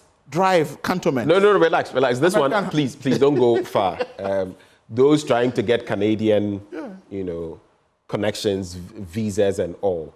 This is what I'm about to show is one of those. It's in the Abelinkpe area opposite the fire service. I just wanted you to see. If you look carefully, I know this area. You would see people on the other end where the fire service, not even this end, behind. I know that. You would see them there standing under the trees every day. Yeah. And this is not peak time. If you go around noon, you pass there, you'll be shocked. So that is what I just wanted you. Someone sent it to me while we were. This is a place I pass by every day. So I know people want to seek opportunities outside the country, and I don't rule that out. I mean, many people that have had exposures around the world come better, and so it's important that as a developing country where we strive to be, it's important Ghanaians are given an opportunity to travel in and travel back. And okay, so we have to go. We have just about a minute, gentlemen. 20 seconds each. Final thoughts. Well, I think that the passport issue is really a big concern to me, especially in an age where we say we've digitalized our economy, we've digitalized the processes and we are tying the Ghana card to all of this. So there's no excuse to give. And that's what I'm saying. If we have a senior presidential advisor who is in charge of public sector reforms come out to say this, what it invariably means is that he himself has failed in his mandate. Okay, because he shouldn't be complaining about some of these things. What actions and modalities have Yes, well, I think for me, I commend the gender minister for pushing for the quick passage of the affirmative action bill. Okay. I look forward to seeing that this happens. Equity is important in the distribution of leadership. All right. Thank you very much. This one says, happy birthday to Isaac Obeng alias Nanayao of Polytex, located at Sakaman. Isaac Obeng, also known as Nanayao of Polytex, located at Sakaman. You are 50 today, your golden jubilee. God bless you. And that is a message from Muftau Nabila Abdullahi. Before we go, Endpoint Homeopathic Clinic helped us bring you this segment. They're offering you prostate screening for free if you're a man, a fertility screening for free if you're a woman. Just reach out to them at any of their branches here in Accra. Spintex opposite the Shell signboard. Kumasi, Kronoma, Boakye behind the Angel Educational Complex. There's Takrade Anaji Estate, Tema Community 22, Techiman Hanswa, and Isiamanzima. You can reach them on 0244 867 068 or 0274 234 321. Endpoint Homeopathic Clinic, the end to chronic disease. Stay with us. Sports is up next.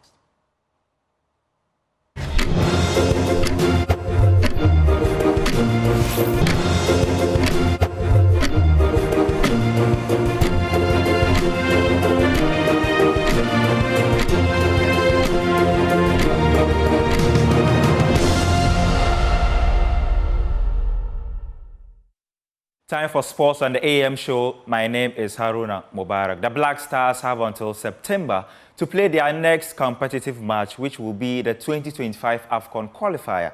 Otuado aims to continue his winning run as Ghana's coach. Now, the team recently secured comeback wins against Mali and the Central African Republic in the World Cup qualifiers earlier this month.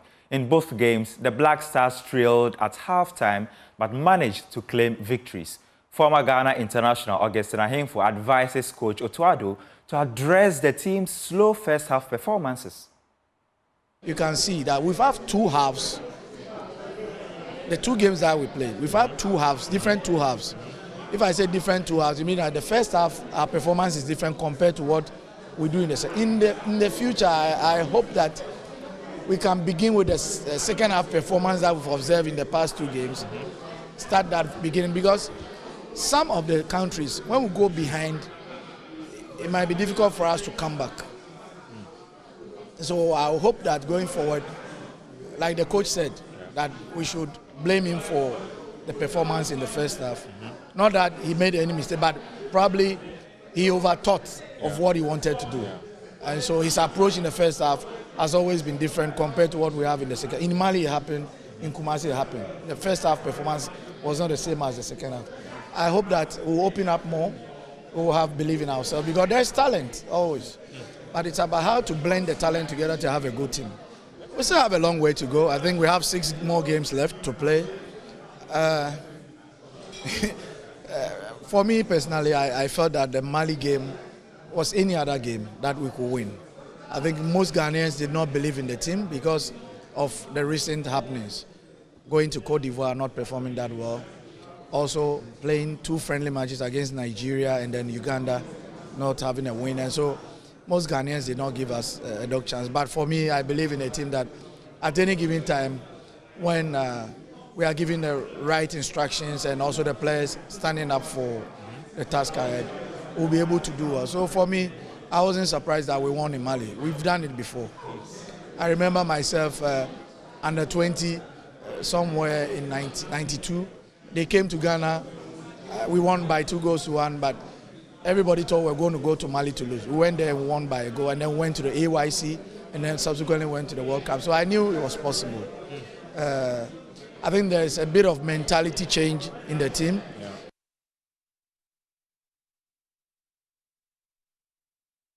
Meanwhile, Ghana's Speaker of Parliament, Alban Gbadben, calls for patience and believes that with time, the Black Stars will become a force to be reckoned with.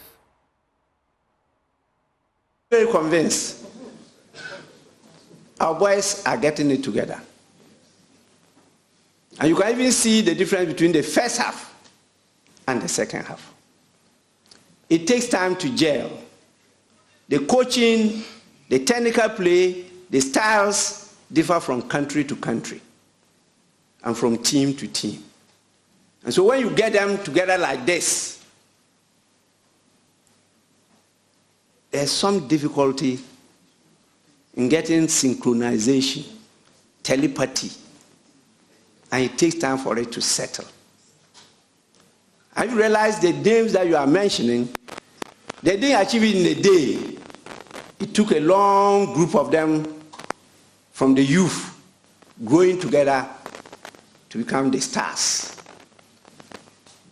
So please, let's have patience, let's be tolerant, let's encourage them, let's support the technical team and everybody. And Ghana will once again rise up to the glory of God. Now, Heart of Lions coach Bashir Hayford believes he is not highly regarded in Ghana. The veteran coach has won 2 Ghana Premier League titles with Asante Kotoko and Ashanti Gold, and he recently helped the Lions survive relegation. The 66-year-old hopes to be considered for various national team jobs.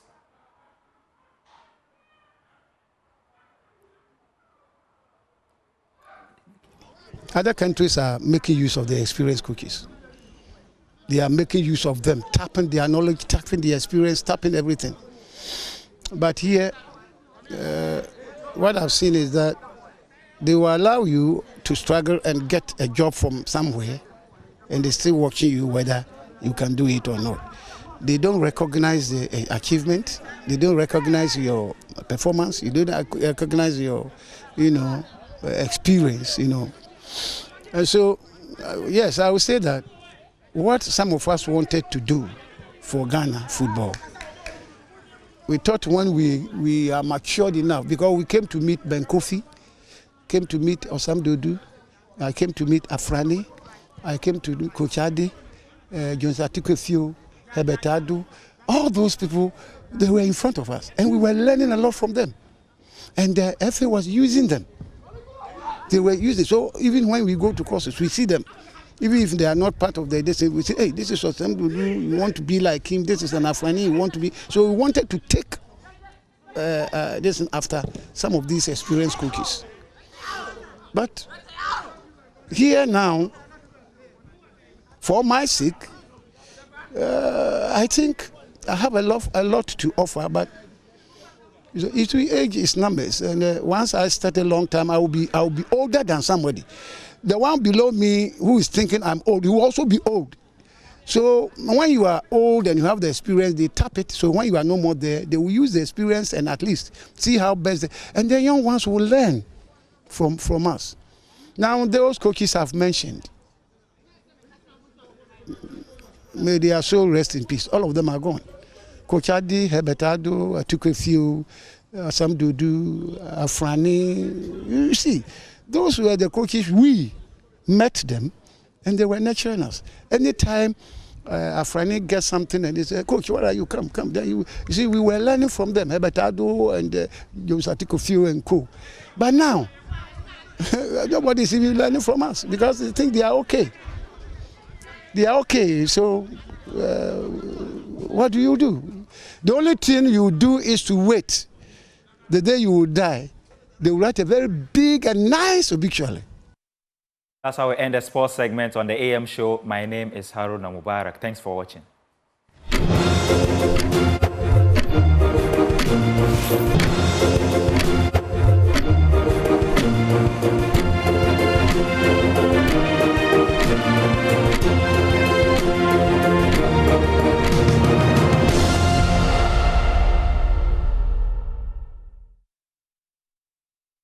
Again on AM Exclusive, and today we're in the diplomatic community. We're bringing you a conversation about relations between Ghana and some other country and its impact reverberating across the world on the back of a campaign that country has embarked on. I'm intentionally not mentioning the name, but maybe when I mention the name of the person I'm going to interact with, you would find out. Shlomit Sufa is her name, and she is ambassador of Israel to Ghana, Liberia, and Sierra Leone, is it? Yes, it is. Well, today it's my pleasure to host her. Actually, she's hosting us right here in her residence. Hello, Benjamin. Good morning. Hi. Good to see you again. Now, I'm just going to start off the conversation in terms of how you've been, how things have been for you as ambassador. Your tenure of about 3 years is drawing to a close. It's drawing to a close. Tell us about that. Unbelievably so fast. It's just unbelievable. It's just like the blink of an eye, and it's just a blink of an eye. Like, it seems like I arrived in Ghana yesterday, and I look around me and it's already June 2024, and how did the time fly? But you know what they say, time flies when you're having fun. Time flies. I guess I tremendously enjoyed my 3 years in Ghana.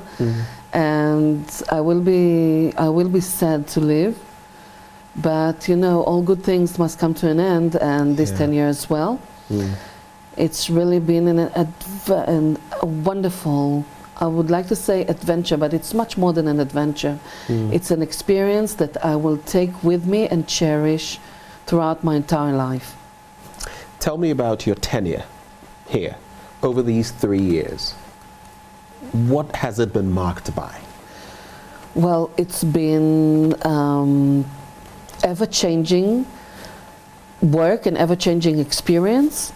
We arrived here at the end of August 2021, so COVID was still around. People were still, you know, had to have all kinds of restraints, and you didn't have vaccinations, and then you had vaccinations. And there were almost no flights. So this is how we started, and then later on throughout 2022, things started slowly getting back to normal. And then all of a sudden you had so many more opportunities to visit, to travel around Ghana, to do all kinds of projects.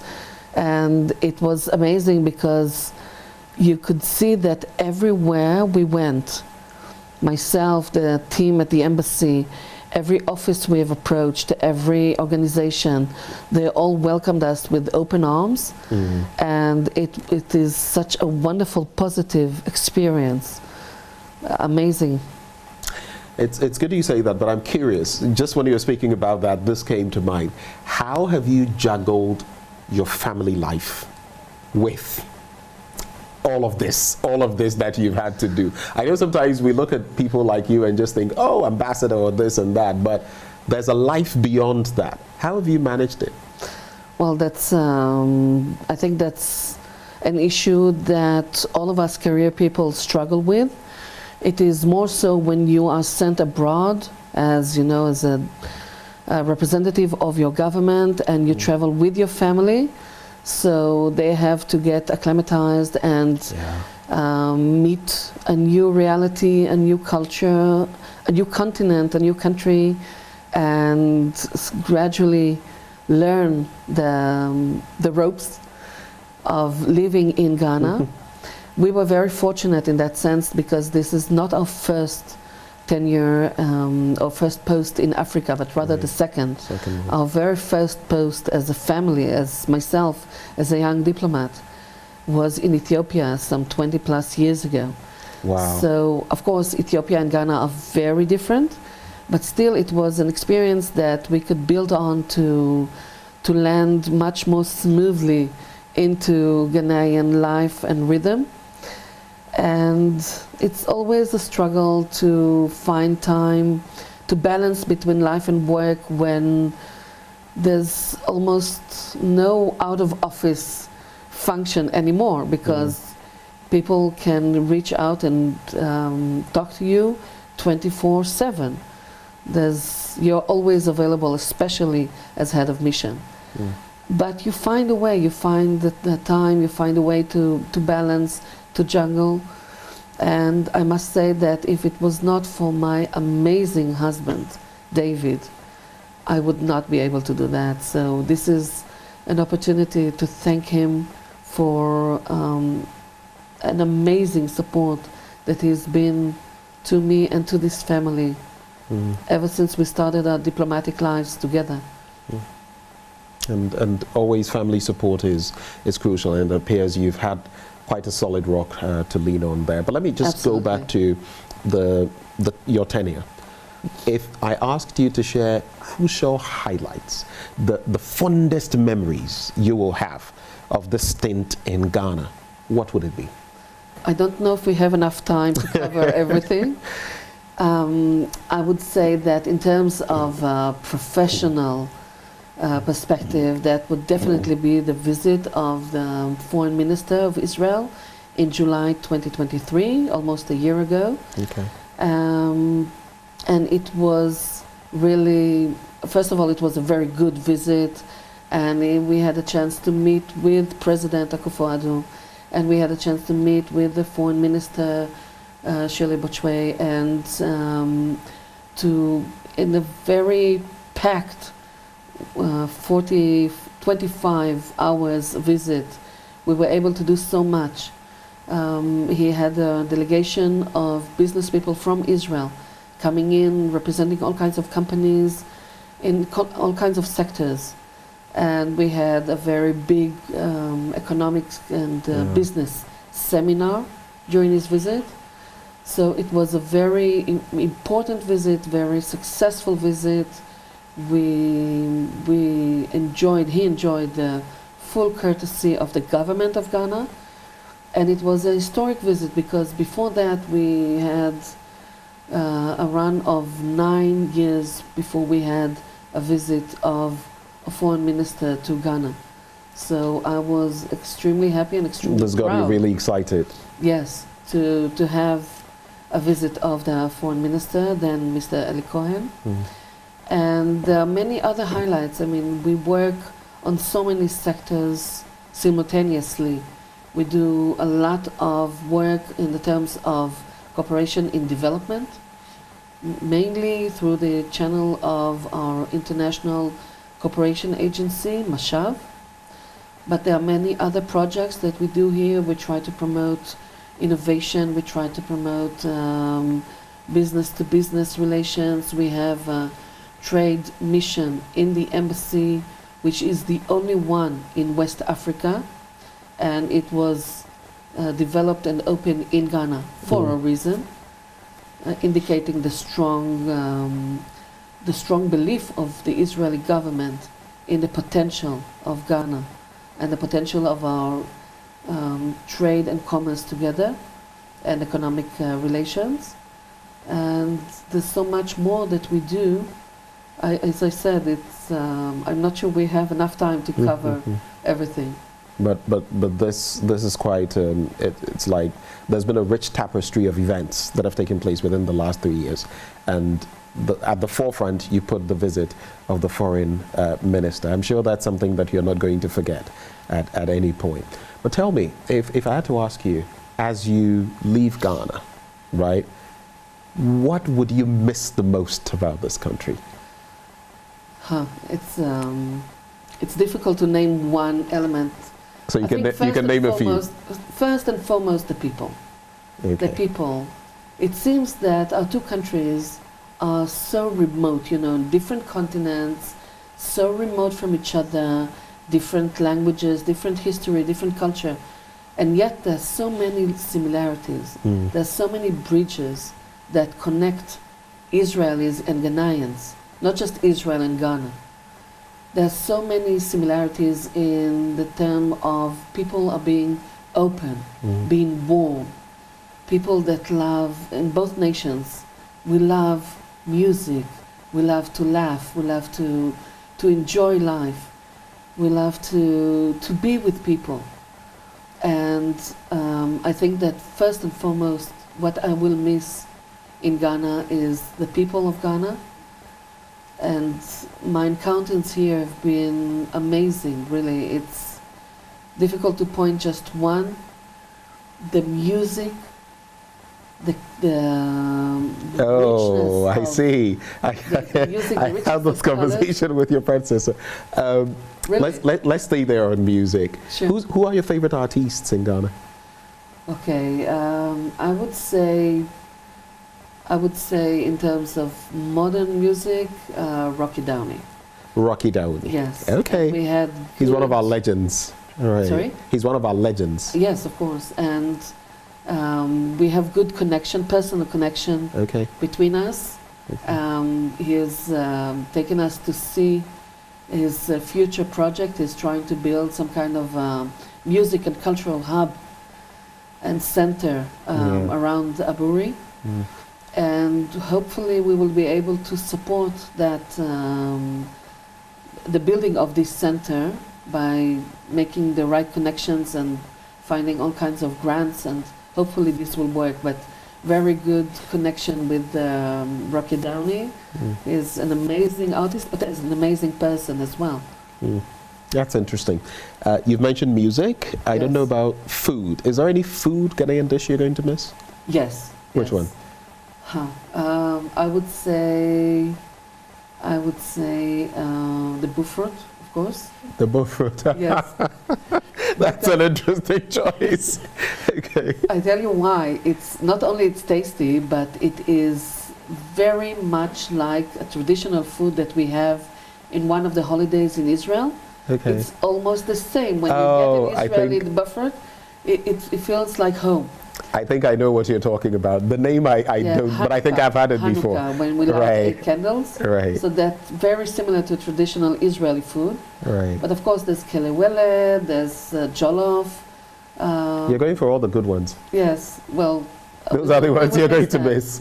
Yes, we will miss that, and it's part of our of the dishes that we have here at home, not just when we go out. I see. That's interesting. Let's talk about Israel at 75. Recently we marked that, and 75 years of Israeli, should I call it independence? Yes. Or formation of the state of Israel and all of that. What is the significance, global significance of that? Well, just a month ago we celebrated 76 years of independence. We were under the British mandate. And then we received we had our independence in 1948. The global importance is first and foremost that ever since 1948, Jews all over the world have a national home. For the first time in 2,000 years of diaspora, of persecution, of pogroms, of hardships of any kind, of the Holocaust that took place during World War II, with an attempt to exterminate the Jewish people entirely. For the first time since 2,000 years, we have a national home where every Jew from all over the world can come in and feel that this is their home. And Jews have their nation, they have their country, they have their independence, and they can live without fear. And there was a lot of pomp and pageantry with which you celebrated that with the diplomatic community, among others.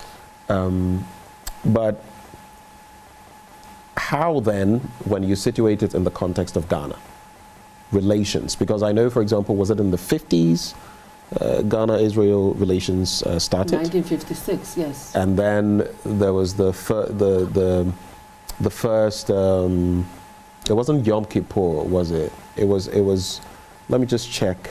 Yes, it was the Yom Kippur War, the first one. And then there was a break in relations all the way till 2011 when relations were restored. There was some interaction, but from the Nigerian standpoint, just as now we have this place in Ghana representing Ghana, Liberia, and Sierra Leone. Since that time, what have relations been like? And I would also like you to focus on agriculture, technology, and other aspects of collaboration, trade, for example. Sure. So the relations were renewed at the late 90s. The embassy, the resident embassy, was reopened in 2011. True, but the relations were revived a good number of years before that. Unfortunately, yes, during the 70s and the 80s, they were severed by the pressure of the Arab League over the then Organization of African Unity, the right. former, currently the what is now the AU. Right. So under that pressure, many African countries that were very close to Israel had to sever their relations with us, and we were very happy to be able to renew our relations with those countries, with the continent. And we Israeli eyes are looking more and more towards this continent, towards the bilateral relations. I'll get to the Israel-Ghana relations in a minute, just to say that we are working on expanding and deepening our relations with the continent. We have opened in 2014, I believe, if I remember correctly, an embassy in Kigali. Rwanda. In Rwanda, yes. And we feel that there's so much that Israel can do together with the African Union, together with African countries, because Israel has an abundance of knowledge, of technology, and of desire to work hand in hand with African countries to benefit both sides. And when it comes to Ghana, as you said, we've been collaborating in terms of agriculture. There's Israeli companies that are working on agricultural projects here in Ghana. They work on water solutions, building dams, building waterways, building roads in Ghana, providing Ghana with all kinds of services that are required for different kind of sectors to develop the country further. And we have all kinds of delegations coming in, be them on agriculture, be them on medical supplies or producing medicines. be them on technologies that support the mining sector, such as finding water solution to prevent the pollution of the soil through mining. And this is just, you know, describing everything in a nutshell. When it comes to agriculture, we have a lot of cooperation in the channel of Mashav, as I said, International Cooperation Agency. So we have programs held in Israel on irrigation, on all kinds of sectors in agriculture, growing fish, post-harvest treatment of crops, which we know that lead to a great loss currently, not just in Ghana, by the way. This is an issue shared by many countries all over the world, that when you have the crops and then you have to send them and get them to the market fresh, and a great percentage is lost along the way because of all kinds of reasons. So Israel is happy to support Ghana in that perspective as well. We have a very good program, very strong program of trainees in agriculture, where students of agriculture are being sent to Israel to study for 11 months, to study for a full academic year in Israel, and also work in the farms. So when they go back to Ghana, they have academic experience, hands-on experience, working with the best technologies that are provided by the farmers, and they get paid salaries for their work. So they can even come with some seed money to start their own businesses afterwards. So we are having this program, and it's in very high demand in Ghana. And there are many other elements of work that we do that is not only agriculture, say education, say health. We have a very long-standing program of cooperation with 2 hospitals in Kumasi. Okay, which are they? And Centreso. Okay. We assist in training and equipment for the neonatal divisions there, and we support education, we support innovation. Israel is one of the founding fathers of Ghana Digital Innovation Week. Oh, I see. So together with the Minister of Science and Technology, Minister of Communication, with GIZ, with many other partners, we work together. We just launched a week ago the 2024 edition of Ghana Digital Innovation Week. For this year, it will start in October. And this year... Will you still be around by then? I'm afraid not, but I'm sure that my successor will be able to take the baton and take it from there. Yes. Another interesting aspect, something that just came to mind, actually in 1959, when Ghana was starting its Air Force, Israel, with help from India, helped supervise the starting of Ghana's Air Force. So the relations go way back. But if I asked you in terms of this tenure, how you have been able to nurture and grow the relations with Ghana in terms of trade, for example, what would you say? You know, sometimes trade, for example, if you take Ghana and South Korea and trade, usually Ghana with other parts of the world, there's a certain trade imbalance. What is trade like? What are the things Ghana trades with Israel on? And is it growing? Is it becoming better? How is it impacting Ghana's economy? It's definitely growing, but I'm afraid that this is far from reaching full potential. Right. Sorry. The trade relations between our 2 countries, in terms of goods, the numbers are not impressive, I must say. But when it comes to all kinds of projects, that's where that's where we see the figures really speak volumes in all sense of the word.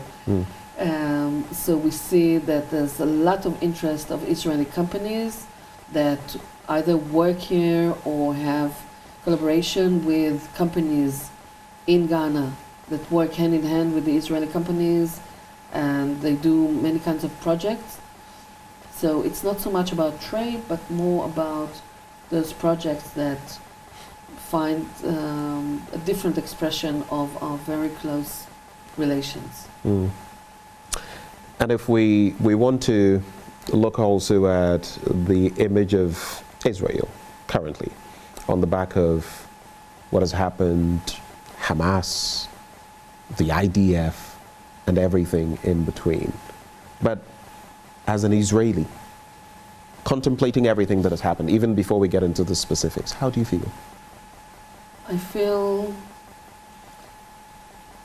that it is very difficult to describe the feeling ever since October 7, ever since the Hamas massacre in Israeli kibbutzim and localities in the south, close to Gaza Strip. Mm.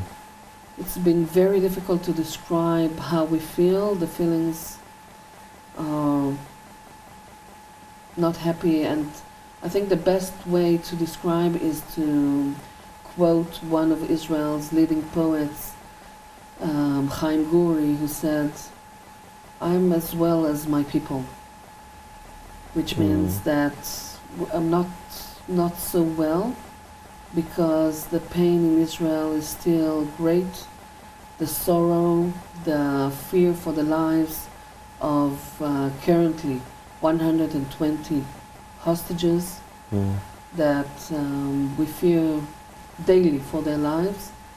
We think of them. There were over 200 of them, right? There were initially 250.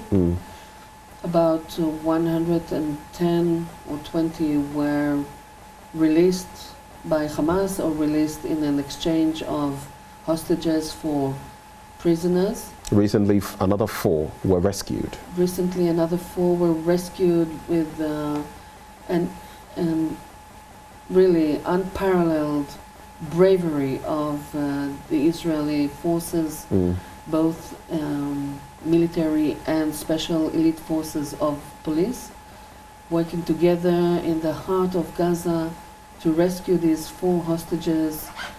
And this brought so much joy and so much relief to so many of us in Israel. There were pictures of Israelis that were on vacation in different parts of the world, and when they heard of this rescue mission, they spontaneously started dancing. There was a celebration for you. Dancing and celebrating in the streets, because Israelis, we feel very strongly for each other. The issue of mutual feelings for each other as a nation. And I guess that comes from history. You've spoken about the pogroms, you've spoken about the Holocaust, so you look out for one another. We look out for one another, and when we see that 4 hostages were returned alive and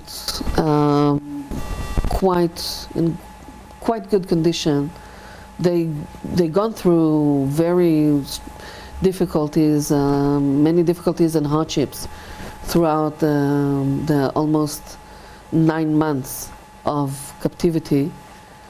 But still, they were able to walk on their own feet, and to see them back in Israel brought a lot of joy to many of us. But yes, we're still thinking about the 120 hostages still held somewhere in Gaza by Hamas. We guess most of them somewhere in very dark tunnels underground. Everywhere we go, whatever we do, we always have them on our minds, on our thoughts, on our efforts to release them. This is why. And I was going to ask about your yellow ribbon eventually. What does it signify? It signifies our desire to see them released.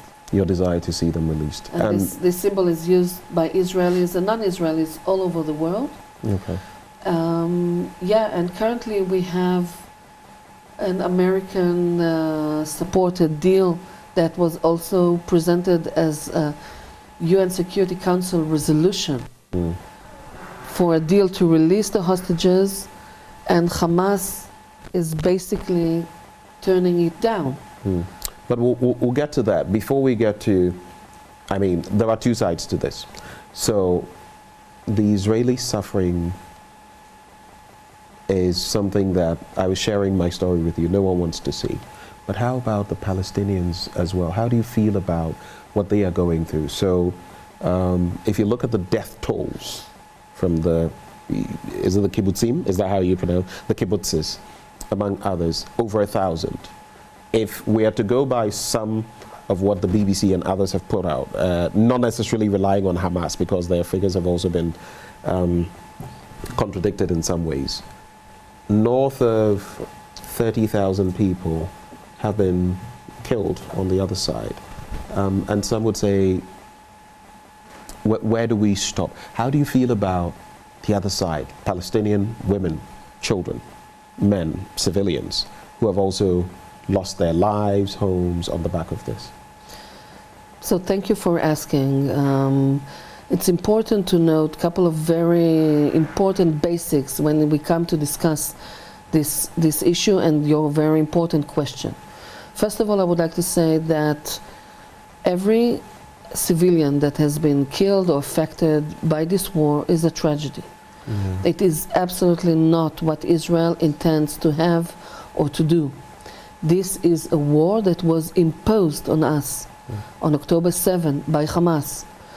And when we're talking about 1,200 Israelis that were killed, or rather they were massacred in the most brutal ways one can imagine, and most people cannot even imagine the level of brutality, the level of cruelty, the level of barbarism that were inflicted on these people.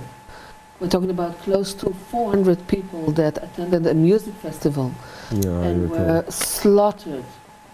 That many of the women were raped before they were slaughtered, raped and gang raped. And this is extremely important to note because tomorrow, 19th of June, is the day, International Day for the Elimination of Sexual Violence in Conflicts. And we cannot stress this enough, that there has to be an international recognition of the suffering and the horrible death that these women has endured in the music festival, in their homes. And God forbid, we are afraid that this is also taking place in those dark tunnels underneath Gaza for the women and also men hostages. So let's get back to the people of Palestine as well. Yes, we will get to that. So this is extremely important to note because the timing of tomorrow's important day, we have to acknowledge this. And this war has started by a Hamas attack, not only against those 1,200 people that were massacred, but also in a barrage of thousands and thousands of rockets, only to be echoed by attacks and rockets and missiles in the north of Israel by the terror organization Hezbollah that is placed in southern Lebanon. And ever since October 7, these two organizations have been continuously attacking Israel. Israel has a moral right and obligation to protect its people. And we have set to war against Hamas because we were left with no other choice. Because I get the relevance of it. It's like a second Yom Kippur. You know, in fact, it was on the very day, on the eve of the celebration that this happened. But some have said, you know, it takes two to tango, right? Someone can start something and the other person can end it. But I still want to go back on the point of, we see images of suffering by Israelis who are saying, our hostages, my brother, my father, my sister, all of that, and the rape you spoke about. But the people of Palestine as well are also facing this. How do you feel about their suffering as well? I feel that the suffering can be prevented if this question would be addressed to Hamas. If Hamas continues to fight, using their own population as human shields, using their own population to hide the rockets, the missiles, to use the homes of civilians and hospitals and humanitarian shelters and mosques as caches for their weapons, their arsenal.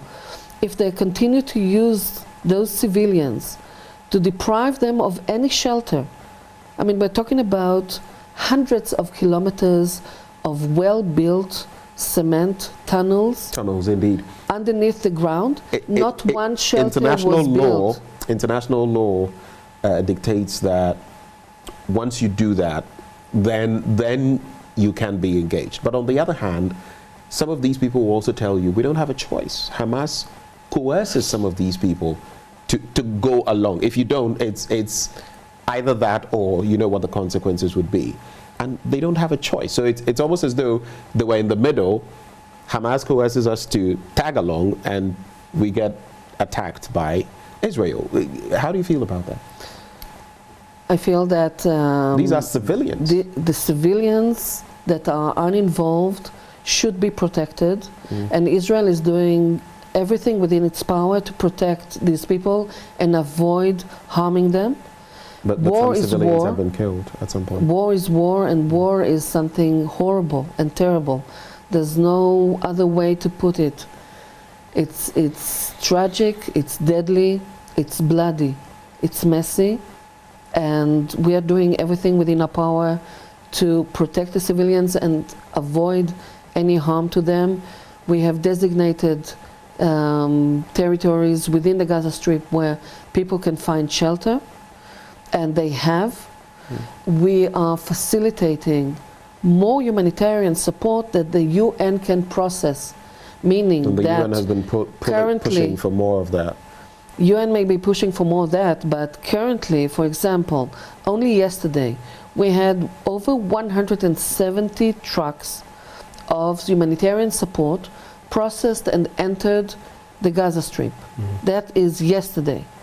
Of these 170 trucks, the loads, because you know they bring in the loads of humanitarian support, and then other trucks from within the Gaza Strip take them further.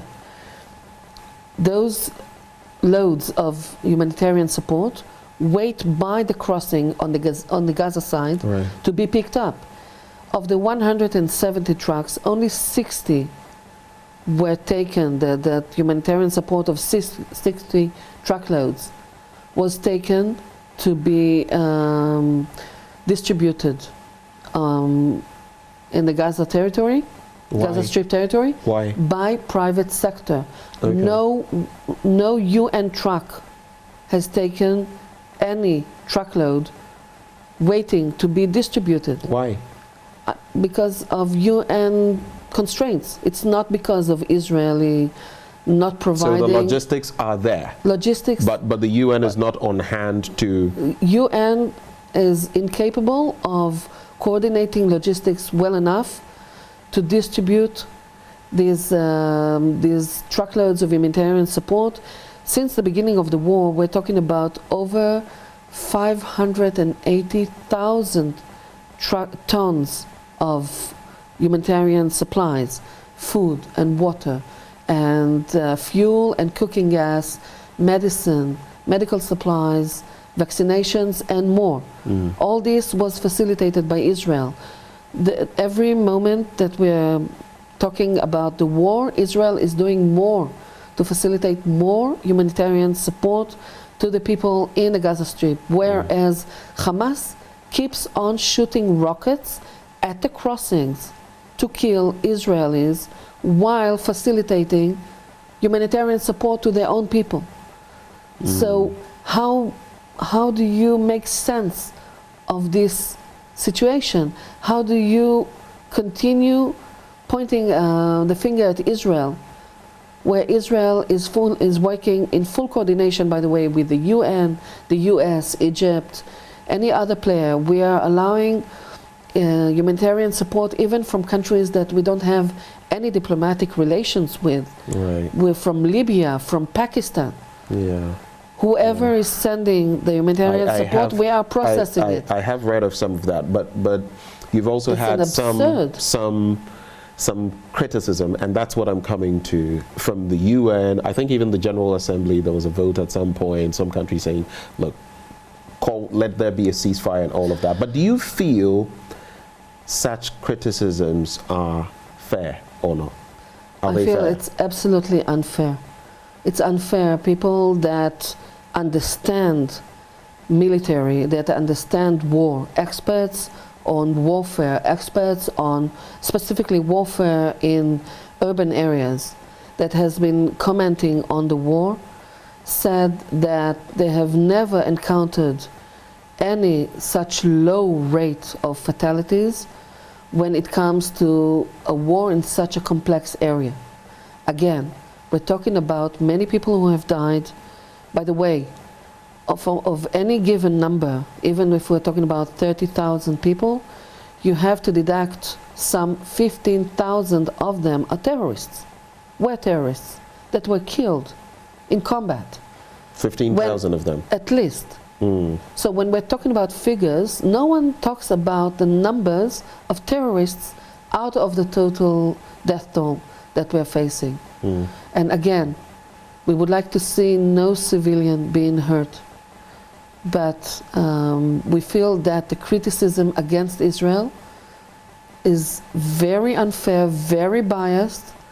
You don't see criticism of Hamas. So you disagree with the UN, some of the calls. You disagree with South Africa. South Africa has taken, Israel to the International Court of Justice and all of that. Absolutely. Some have found it absurd, but some have also said it is the right step. How do you feel about that? How is it the right step when these allegations of the worst crimes in the book, allegations against Israel of genocide, how can that be fair when we are demonstrating ever since day one of the war how much Israel is working by itself and with partners to make sure that civilians are as protected as possible.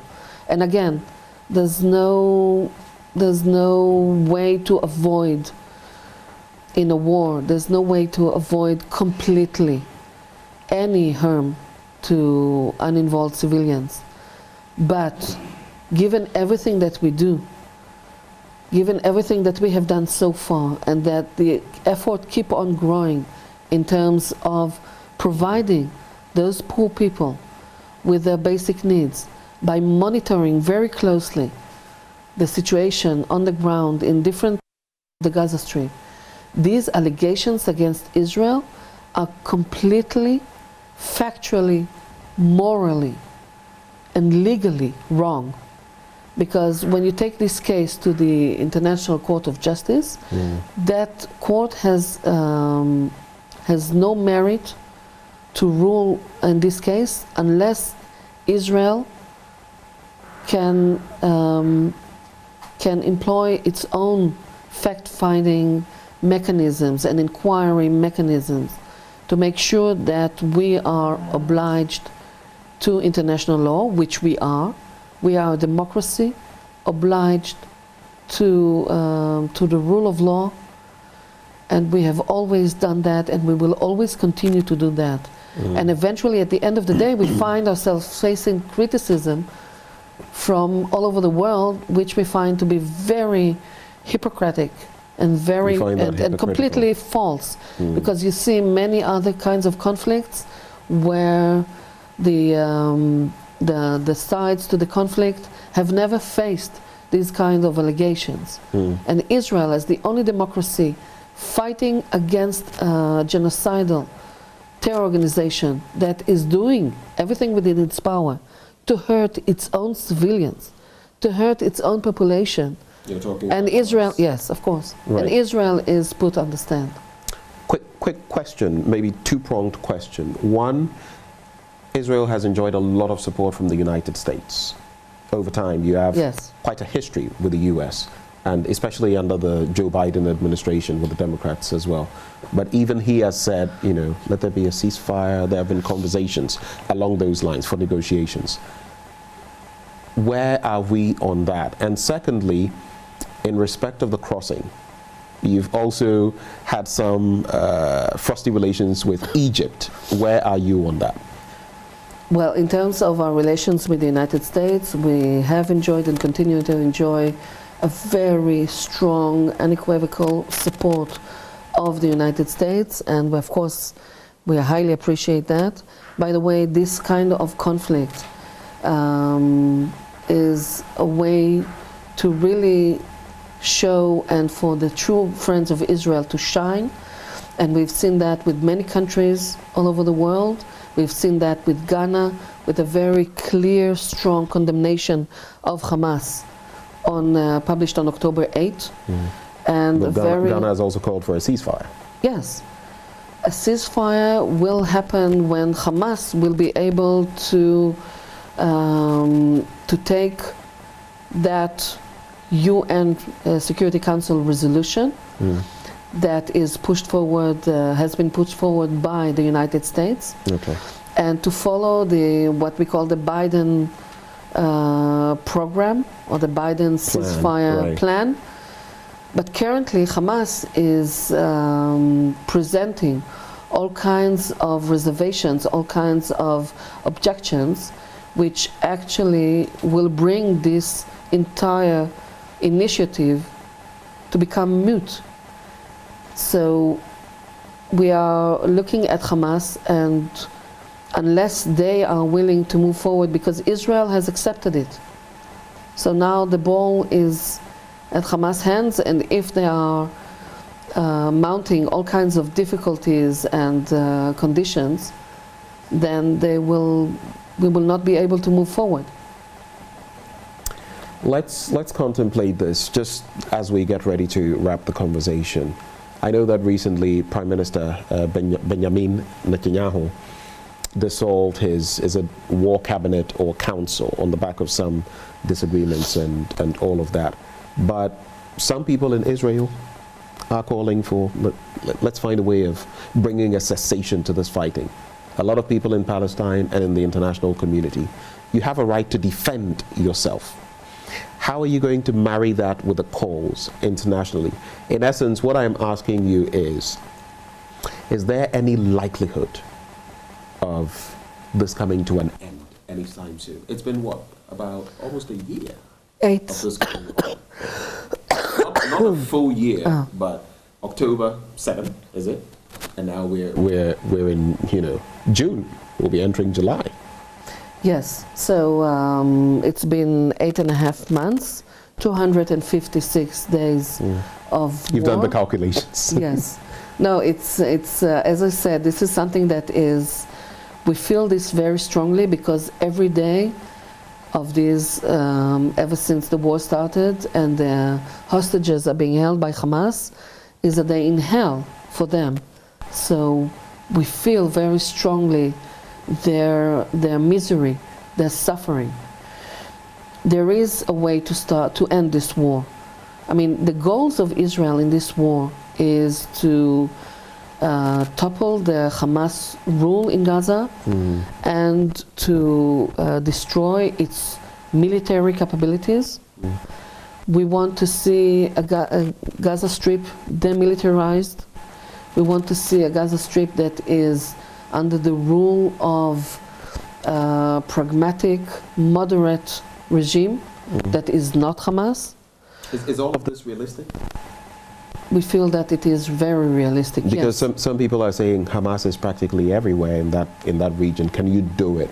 And to get this moderate side, I mean, I'll take you back to Yasser Arafat and the PLO, the Palestinian Liberation Organization, and all of that.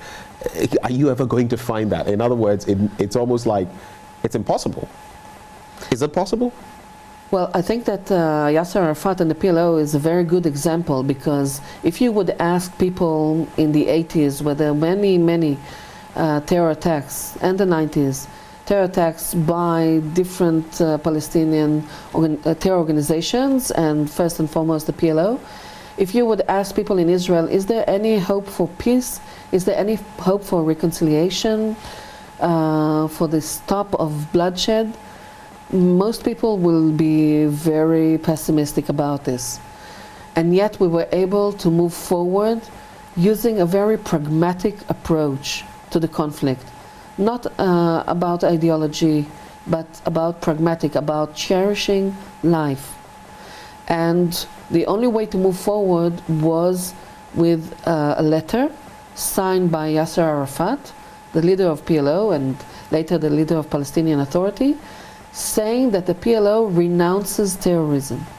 That was the basic line that we had to cross. Once you renounce terrorism, there's a place to negotiate. There's room for conversation. So that's what you want from Hamas? Hamas a renunciation of terrorism. Hamas, this is their raison d'etre. This is something that they are unable to renounce because their covenant is about the destruction and the annihilation of Jews all over the world. Hamas is not about creating a Palestinian state. Hamas is about destroying the Jewish state. That's what they want. They have a very ultra-radical Islam agenda. They are similar to ISIS, to Al-Qaeda, to Al-Shabaab, to Boko Haram. These are all organizations that come from the same ideology of radical Islam.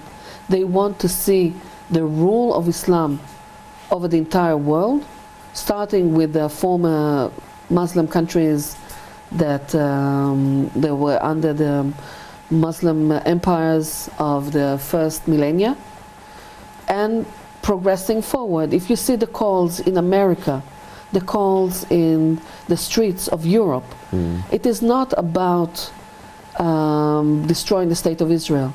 It is about taking over the West. And these are all coming from the same ideology of radical Islam.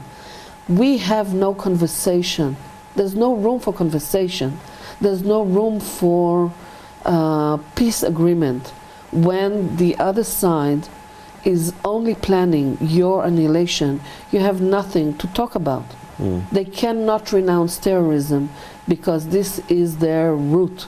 This is how they work. And they want to employ this terrorism against Israel first and then the rest of the world. So it's a grand plan, a grand scheme. It's a grand scheme of does that then Islam. mean that there's no way Israel, as it is, can have any understanding with Hamas? There's no way. We've tried that. We've tried that again and again and again. We've tried reaching all kinds of understanding But there are all times kinds where, of conflicts. with some of the understandings, it has been felt that Israel was also too belligerent in some of the positions you've adopted. We have seen time and again that Hamas, whatever deal was brokered, whatever ceasefire was brokered, eventually they continued with the fighting. And we need to say something very important in this context. It's not a coincidence that Hezbollah is supporting Hamas. Although Hezbollah is Shia, Lebanon, right. Lebanon is a totally different country. Hezbollah is Shia, Hamas is Sunni, two different sections of Islam. Right. But they support each other because they are being orchestrated and financed and trained by Iran, who is pushing every element in the region, be it Hezbollah, be it Hamas, be it the Houthis, be it militias in Iraq and Syria, against Israel, because their ultimate goal is to destroy Israel. So all these players that you see in the arena working together, it's not a coincidence, it's not just ideological support. This is being planned and executed by Iran in order to destroy Israel. And now that you mention Iran, I mean, there were some exchanges in recent times. Israel and Iran, 2 months tit ago, for tat, bombings and then counter reactions and all of that. how are you? Iran is one of the big boys in the region in terms of armaments. Now they're refining uranium, and the program has collapsed in terms of monitoring them. How do you mean a peaceful Middle East, including with Israel, Egypt, Iran, and all of these, would serve everybody well? If you're fighting, the rest of the world is also unstable. What is the diplomatic approach going to be with Iran, for example? I would like to see a peaceful Middle East. There's many elements in the region that are far from this vision. On the contrary, they would like to see a troubled, chaotic Middle East in continuous conflict, because this is where they gain the most power and influence, and it works in their benefit. And it seems like the only way to move forward is to form collaboration and cooperation between countries that are pragmatic, that are looking forward to a peaceful future, rather than a future of conflict. And this is, by the way, one of the things that Iran is working to destroy. Before the war, we were celebrating 3 years to the Abrahamic Accords, and we've seen Israel developing relations with United Arab Emirates, with Bahrain, with Morocco, and we were hopeful to see there were very good positive signals from Saudi Arabia. So we were hoping to see one day, eventually, some relations between Israel and Saudi Arabia, which is, of course, the strongest Sunni country in the region. Iran wants to stop that. Iran feels threatened by countries that work together for peace and prosperity. The only way forward, I'm afraid, is to have Iran deterred and to block their efforts. Deterred from continuing with their war efforts against Israel and against other countries. I mean, they were supporting the Houthis to conduct some kind of a proxy war against Saudi Arabia at the benefit of Iran. So Saudi Arabia would not fight Iran directly or vice versa, but Iran was supporting the Houthis to do their fight for them. Eventually, at the end of the day, I hope that this kind of collaboration will be strong enough to deter those anti-peace, anti-prosperity elements, and we would like to see a better, quieter, prosperous Middle East. There's room for everybody. There's room for everybody to be prosperous. We have no war with Iran. Iran has a war with Israel.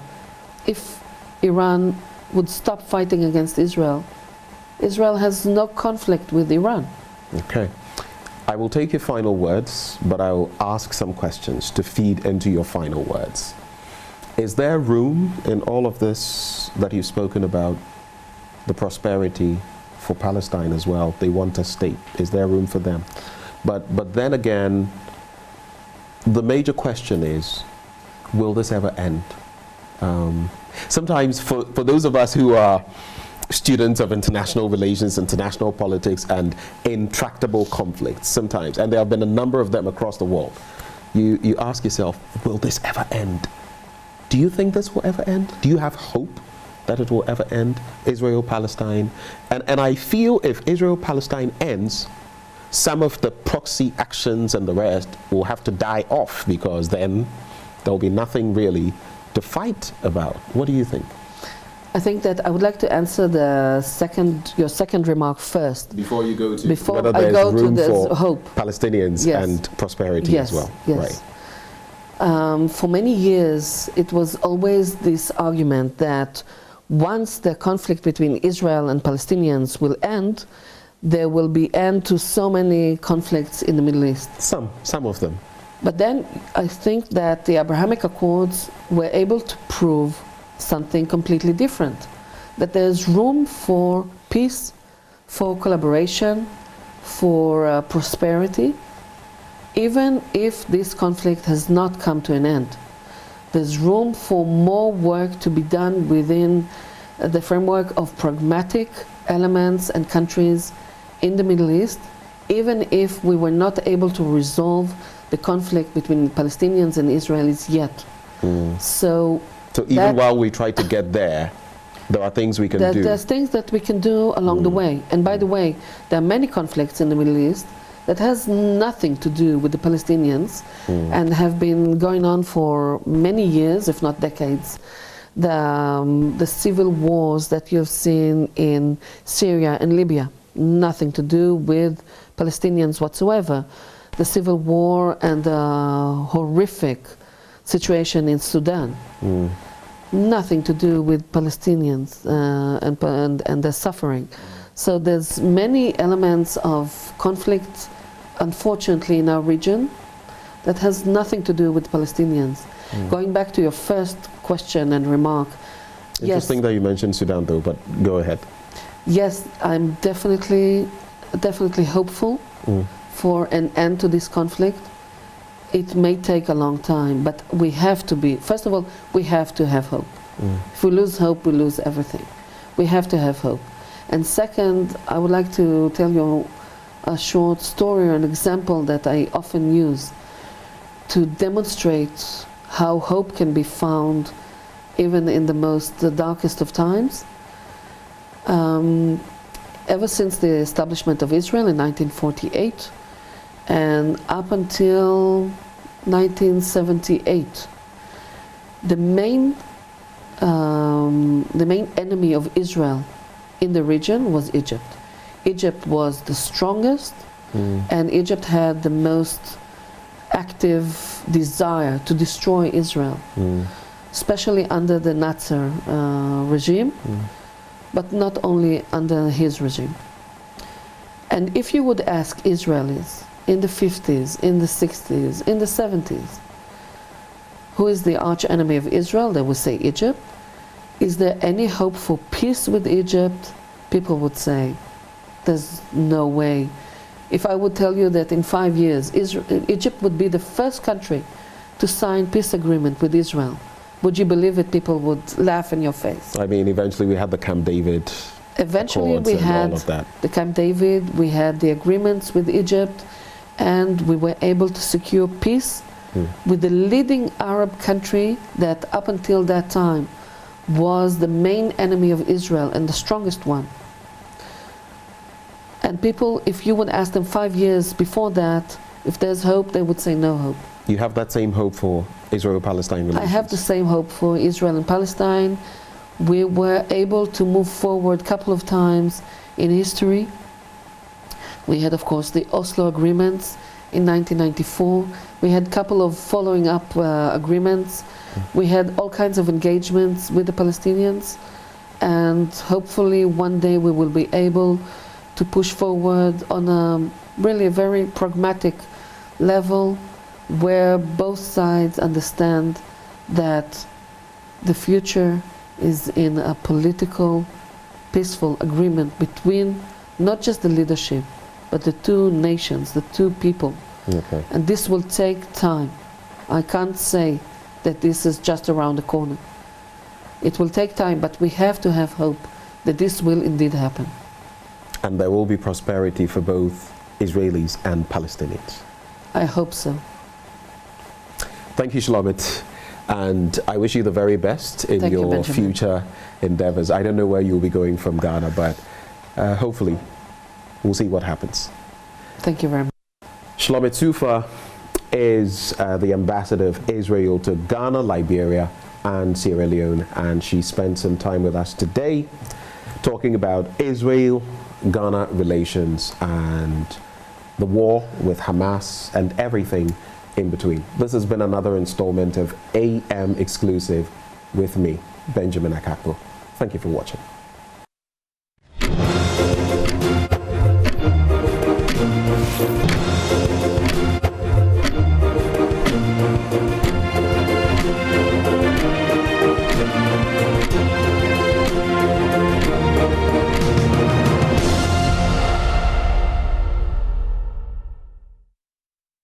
Welcome back on that from that all-encompassing conversation on the AM show. Now, for today's Citizen Microphone, we're moving away from the capital. We're in Kumasi, Manhyia South constituency, and Nana Boakye Danquah is on standby, bringing us Citizen's Microphone for this morning. Nana, if you can hear me, good morning, and what's happening where you are?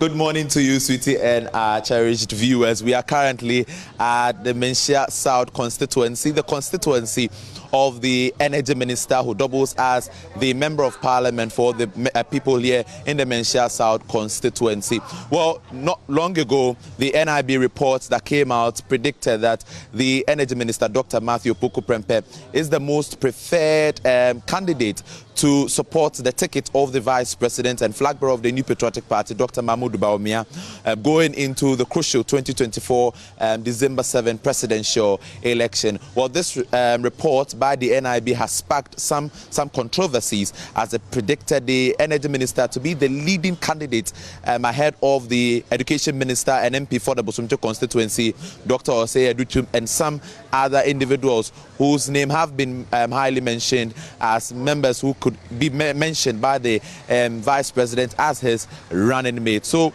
we are here in the constituency of the energy minister, who is out there by the NIB as the most preferred candidate to be named as running mate for the 2024 December polls for the New Patriotic Party, I must say. We are coming to interact with constituents of the Manhyia South constituency to ask of them, what are their thoughts on the report by the NIB?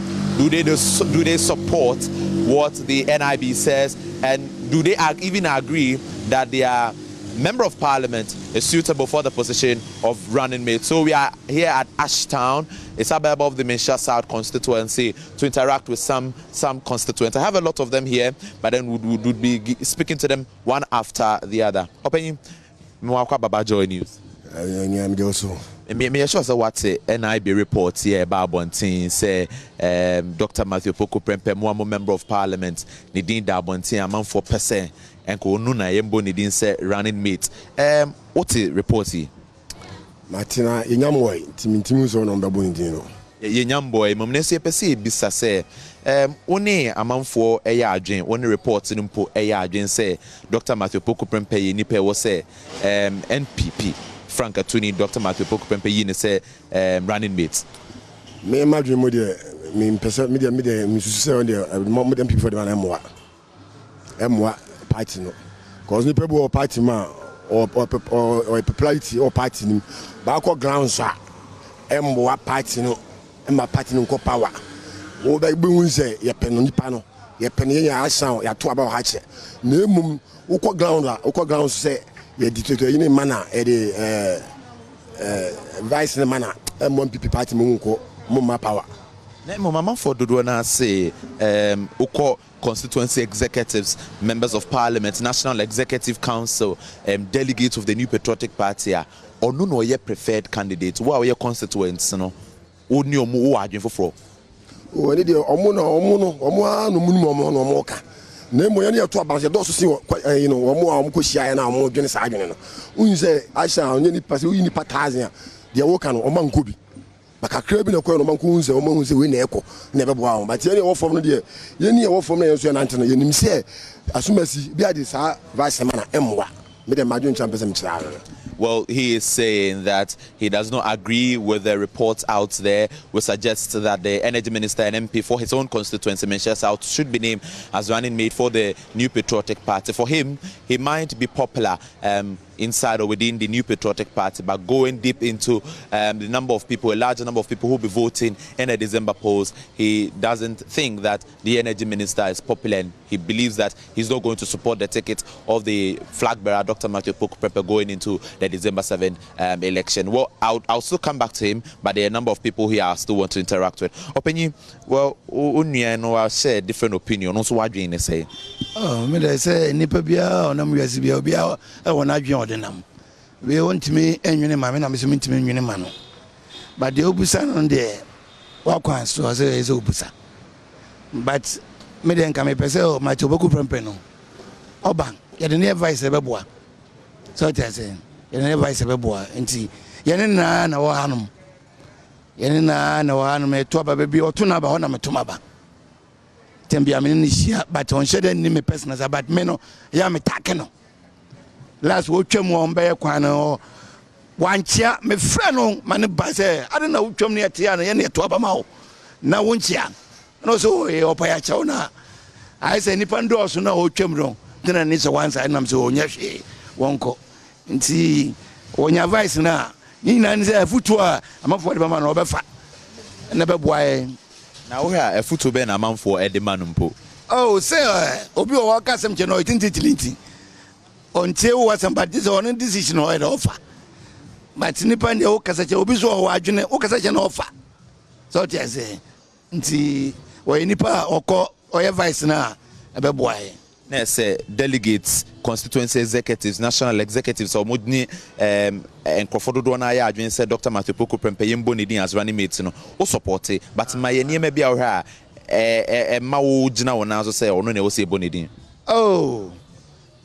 kwa my Opoku Prempeh no say wo hwe nkola wo constituency schools schools near the aboa nipa ma nipa bebree anya ba bia ana nkofo do che obobo nipa bebree so they say enti onko.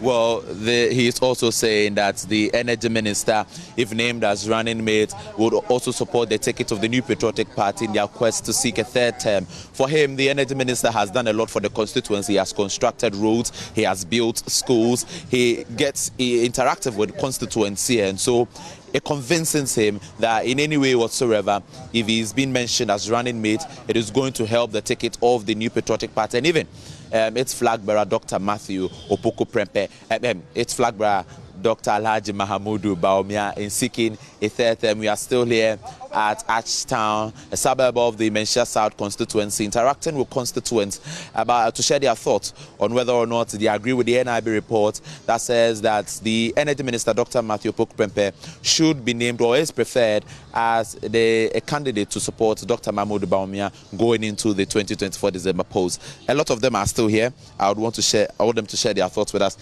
Mamindi kan bra wo kra nsa na makom rante no so reported ba bontin ni di amanfo keka no wo adwen ye wo se oh me de me madwen de enka wo de oba ne ba anka mepe me na podi me mpene so me MPP na me to ma abada da fi se me nyini ya me started to abada MPP na me to abama no me de se ono barwa ni me de ka me mpenti mo ma oba ne mra oba ne ba me ne je ho na ye ma so ye me kire ye betumi aye because e ma ye bi ye adwen kire no adwen kire no ne mom ne obi beka say na say we dey o member of parliament oh no dey enye bone o member dey o ye bi nti wonye no na obi fro so me ye we nye say bia me MPP aban nkofo ka say enye mu oden ni nyina ye nyina mu oden ma ye pa ye won kwala ne ade free education ba yi me mami no awie bi me ni je ho me ma no so aso about wo so beto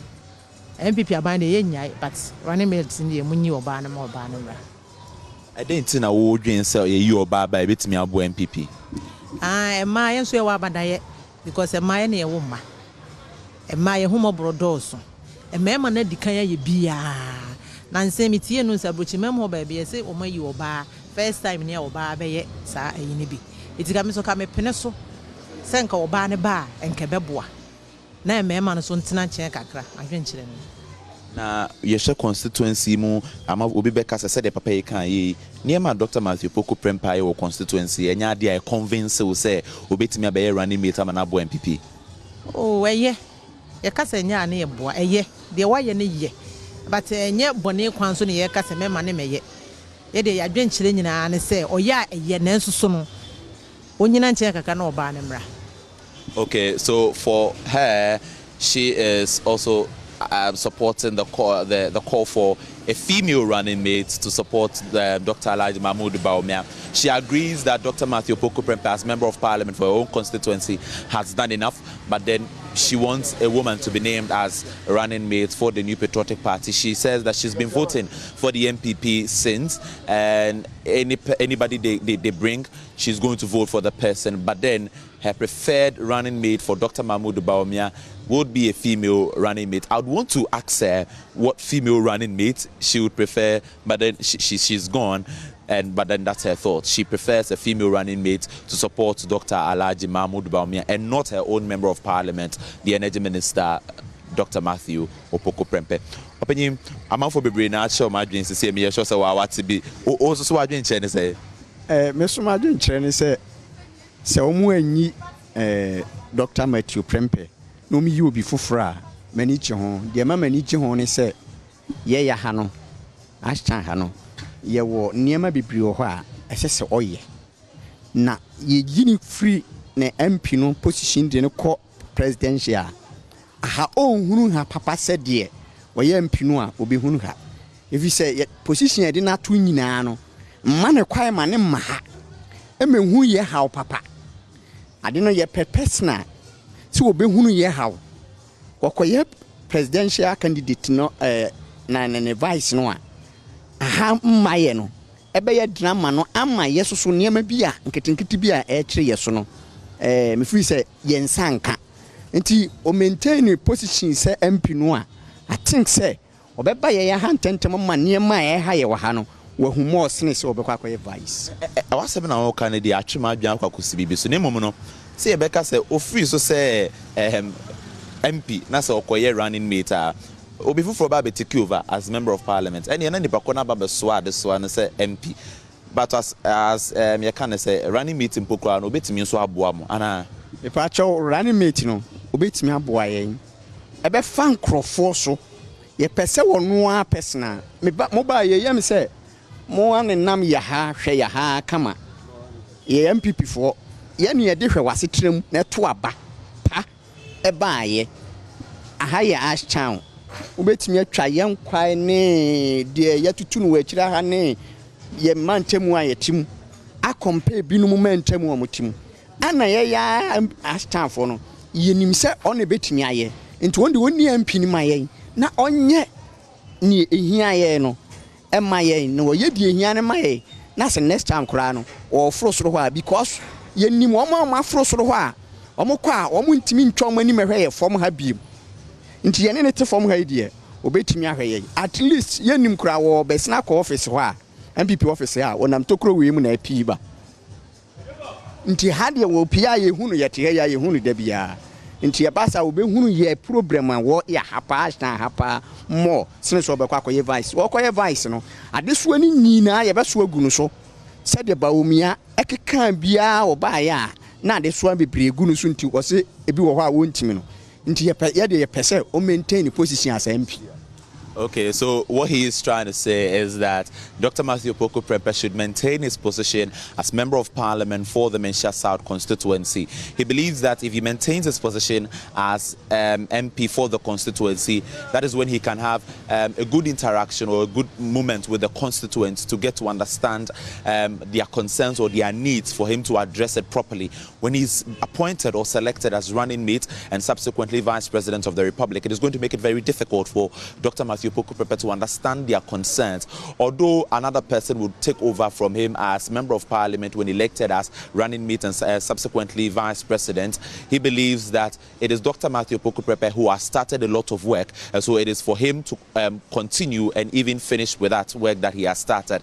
And so he doesn't believe that if he's selected as a running mate, it is going to help or support the ticket of the New Patriotic Party. For him, maintaining his position as Member of Parliament for the Manhyia South constituency, it is what he prefers and what will help the New Patriotic Party in the Manhyia South constituency. He admits that he has been voting for the New Patriotic Party, and just as Dr. Mahmoud Bawumia has a lot on him, considering what he said in the past prior to the 2016 and 2012 election, Dr. Manhyia Opoku Prempeh taking up the same role of Dr. Mahmoud Bawumia in previous elections or previous campaigns is going to make things difficult for him and will not let him understand the needs of the people that he has once served. And so he believes that Dr. Manhyia Opoku Prempeh, as Member of Parliament for the Manhyia South constituency, is what he prefers. Well, I'll get back to him again, but let me speak to another gentleman here who has a different view or different opinion whatsoever. What's your opinion? Also, what do you say? Many million a dream of the opinion can home. And so, a quenya na ba no more pet sa position in deserve. almost a fata so many MPP ma. And so then the abato the and yet the me one impression so accept the obetimi aboa ma man na kwere ni. Nti se umfi se onabo Dr Opoku Prempeh ni betimi aboa ama man na kwere ni mo de ma na ye. Se nyo no so a omo ba kan nyina nya e de be bi etu abakole wa de etoko. Me tie we ya na se wo de obi ase na obi afata but ye say the WMPD na was stropa NIB report about say Dr Opoku Prempeh na obi a pe no oni omo ya adwen me no omo ya adwen na enye ye MP asem na sisi here o man no de obetimi aboa omo man na kwere ni tim no omo ya adwen oba eye omo sesa no so a na wo hwe niema WMP aye wo constituency mo what's ahia na wo ya na me na wo hwe niema wo ye wo constituency ma wo hwe osefata pa na me impesua so na ebia waye niema obi nso aye bebere wo ni impesua so ana ona bo Dr Opoku Prempeh ba nye Manhyia South nkwa na obedi so obedi Ghana nyina so nti babia obia wo ye epri ni nyina ye mpuntunwuma wo empesua so na omu nyina so ba nye omu pesua so nkwa na omu obedi so oman ni nyina nti se de ka oman ni nyina sem enye Manhyia South. Okay, and so what he is trying to say is that he agrees with the fact that Dr. Opoku Prempeh is suitable to be elected or selected as running mate for Dr. Mahmoud Bawumia. But for him, any other person who is being mentioned or has been selected is equally suitable. If the NPP selects him, he is still going to vote for the NPP. If they select someone else, he is still going to vote for the New Patriotic Party. For him, it is not a matter of his MP or not being his MP. It is about who can do the work for the New Patriotic Party. So we are currently at Ashtown, a suburb of the Manhyia South constituency. We are interacting with citizens to ask them on what they think about their MP being mentioned by the NIB as the most preferred candidate to be selected as running mate of the New Patriotic Party going into the crucial 2024 presidential election. We're painting a picture of how the constituency looks like. This is the constituency of the Energy Minister, Dr. Opoku Prempeh. Dr. Opoku Prempeh has been MP for the constituency for a number of times, and he is also the Energy Minister who has once been Minister for Education. Dr. Opoku Prempeh, as MP for Manhyia South constituency, has been well known for a lot of things that he has done in the constituency, especially with the construction of roads and also supporting women and children, education and whatsoever. That is what Dr. Opoku Prempeh is known for. I still want to talk to one person here, one woman here, who would want to share her view on what is out there by the NIB. Madam, Memwakwa Baba Joy News. What to say o MP? You're selecting no. Yaboni din NIB report about Bontin say onona ebetimi aye suitable running mate for MPP. Only a man for your adwin. Me pacho me no mo ya adwin. Only mo ya adwin. Me pacho han. I didn't know only mo ya adwin. Me pacho say omo ne ba omo boya ma yempesu aso aye fe. Aye kama. Ususu say obey running mate na say ye to abanwe na MPP din kunu obey vice president a e ade betimi aboa party no ba chan ade tina odwen sa ye hye constituency mu enema be na ohwe awaye a enu nti no oni amanfo nyina ya adwen o me de onye ahwe ma me de na me ne me kan say me MPP ni na say enema ne si enema mo si ayadwen no e mo da roma ye sra mo say o munya sika ne emla fom na ye ne ete yeti mamu no yenye binye dan emfa nto aduane ni fi se ukodwum kra ye nto wa ade ne ma kobusa ne ma ebo ne ade be chine kosoro ka ye timu ye tumu se siri so mo de 11 cd ni ade na atoto lolo fe so ukwa ha ne he ya ka abo de den sra ban se omo aye na wone ne nkrofo empanifo mu di o man so no on kasa nchire o na o ma fam odin pa o mo to soro de o mu hu hwe ye ne wo fam o de ye bran kasa ye jitum se enema mu aye de ya nkasa ye nim se de enema siko ne mo menene enkoba kakra ye de ne se mu MP ya boni din me ti bokro mu ayi na na apia ho ne MP ni kwakutin ba ma me se wa na ye yi ni mo ba ye no ntimi ya ha menti ntimi nka na momo unim Dr Matthew Opoku Prempeh constituency ma sa haya na wo ye adwuma haya na mbefa be edeko but oni amafo ya adwa na oni omonya adwa mo ya adwa mo mfama no. All right, so well, she has been working in the Manhyia South constituency. For her, if they give it to Dr Matthew Opoku Prempeh, it is a good idea. But she's complaining bitterly about the current economic hardship that she's experiencing as a trader. So we are here at the Manhyia South constituency interacting. We've been interacting with constituents to ask them on their thoughts on whether or not the NIB reports will suggest that Dr Matthew Opoku Prempeh is the most preferred candidate to be selected as running mate for Dr Matthew Opoku. Dr Mahmoud Bawumia is going to support the New Patriotic Party going into the December 7 presidential election. These are the thoughts of the constituents here at the Manhyia South constituency. For Citizens Microphone, over to you, sweetie. Thank you so much, Nana. And reactions are pouring in on the back of that NIB report that projects Dr Matthew Opoku Prempeh as the preferred candidate to pair Dr Mahmoud Bawumia ahead of the December polls. Thank you so much, Nana Washiadon, for bringing us those updates and the voices of the people in his constituency, Manhyia South constituency, all the way from Kumasi. We'll take a break now. When we return, there's still more coming your way on the AM show. Stick and stay.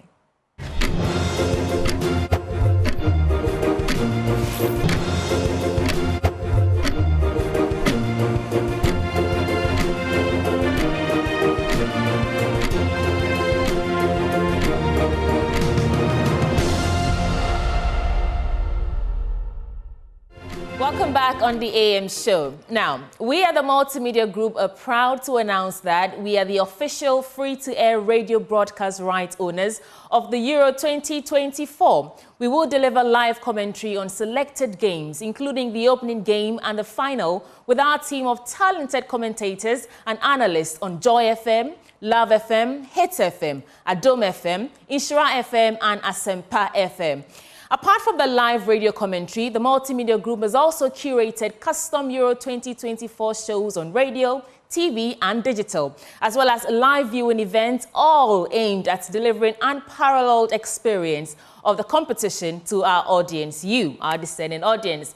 The Multimedia Group's radio broadcast coverage of the Euro 2024 tournament is by courtesy of Sporty TV and Sporty Bet. Watch selected matches of Euro 2024 live on Sporty TV channel 36 on your digital TV set. Now, away from that, for the first time, Dubai Property Expo is here in Ghana by HJ Real Estate, located at 28 Joseph Bros Tito Avenue, Cantonment, Accra. That is opposite the Diamond in the City apartment. HJ Real Estate is your property advisor, and they are presenting some exciting opportunities of investment in Dubai. Why should you invest in Dubai? I'll tell you why. A tax-free income, good rental income, guaranteed high return on investment, flexible payments plan for high capital appreciation, zero property tax, tourist destination, and safest country in the world to invest till date.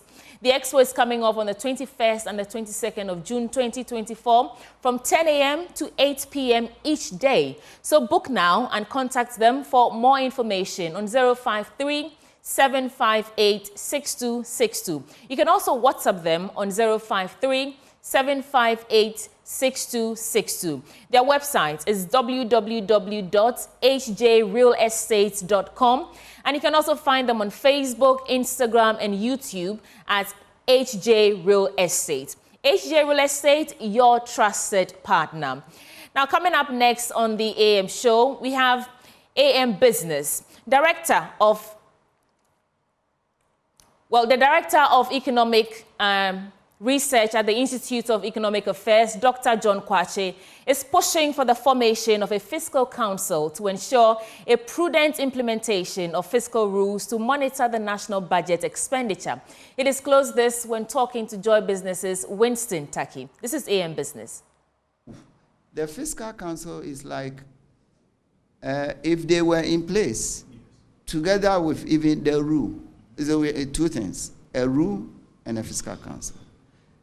I don't think that, things would have gotten so bad You see, because you have a rule in place, and if somebody is also helping to make sure, monitor that you obey the rules, okay, you won't have this excessive borrowing, excessive deficits, and the consequences, macroeconomic instability and unsustainable debt, you know, which creates problems with for you, because then you lose confidence of the international markets. They begin to move their monies away. Credit rating agencies, you know, underrate you, and then so you get into a problem where the international market is challenging your policy credibility. Okay, so when you get to that point, no matter what you try to do, even if you inform the markets that I am going to undertake the most severe fiscal adjustments, you know, at that point, they may not even believe you. So they'll say, I'll go to the IMF. The IMF will impose that kind of discipline on you, and then we can be sure that you will conform. But we don't believe that you can do it on your own. But as I'm saying that, we shouldn't have waited to that point. So if we had these institutional checks that we are proposing, the rules, the fiscal council in place, we wouldn't have gotten to that extent. Also, in your presser, you mentioned that we should be looking forward to a balanced budget. What are you saying about that? Oh, that's me taking the fiscal rule to another level. As I said, the fiscal rule, there are various forms. You know, you can place it at the level of the fiscal balances. And the fiscal balances, there are several measures of the fiscal balance. You see, you can have the primary balance, which takes out interest payments. That's the definition. And then you can have the overall balance, which includes the interest payments. And then, so I'm saying that, and then you can place targets, deficits, targets, ceilings on the balance that you choose. So we currently have 5%, which has been suspended. We are proposing 3%.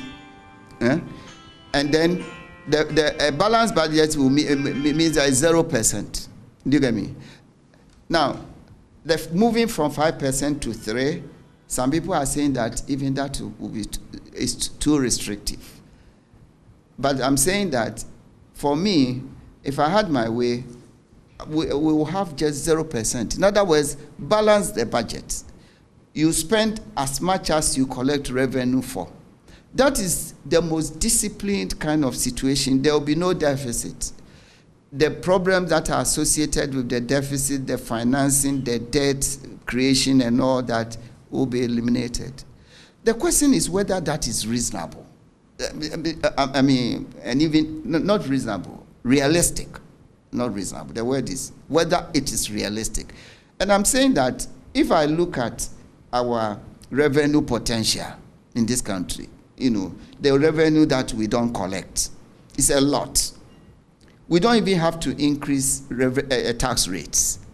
If I look at our revenue potential, and then you bring in the receipts, potential receipts that we can get from our natural resources, we should get enough money to fund our development needs, you see, without incurring these, you know, perennial deficits, which leads to all kinds of, you know, problems. That's where I am coming from. So what I'm saying is that I would have imposed a very strict rule on us that says that balance your budget. Then all their problems will go away. But again, the question is whether it's realistic. And for me, I think it's realistic. It's achievable. Interesting. Now, let's, away from the council, let's look at the issue about the case that you said that if institutions or ministries decide to sign a natural resource asset to a company by giving out 50% of the resource revenue, that institution or the person needs to be sent to the court of law to answer for that reason. What is the wisdom in that? Oh, look, it's my personal opinion. No. Maybe this one, I've tweeted, it's out there already. And I'm saying that I'm not tweeting. When I tweet, it's my personal opinion. I don't tweet for an institution. Okay. So the point I'm making is that we've been talking about owning our natural resources, Of course, some people are talking about owning 100% of it. Dr. Bamia is out there saying that. Okay? So even what I am saying is 50%. I'm saying that at least I don't want anybody to sign a contract that gives away more than 50% to the foreign company. That's what I'm saying. Even we should be moving, towards 100% ownership. But maybe realistically, it may take time, because when they come in with their expertise and their capital and so on, you may have to allow them to recoup some of it. But I'm saying that we shouldn't go beyond, we should own at least 50% of it. That's all that I'm saying.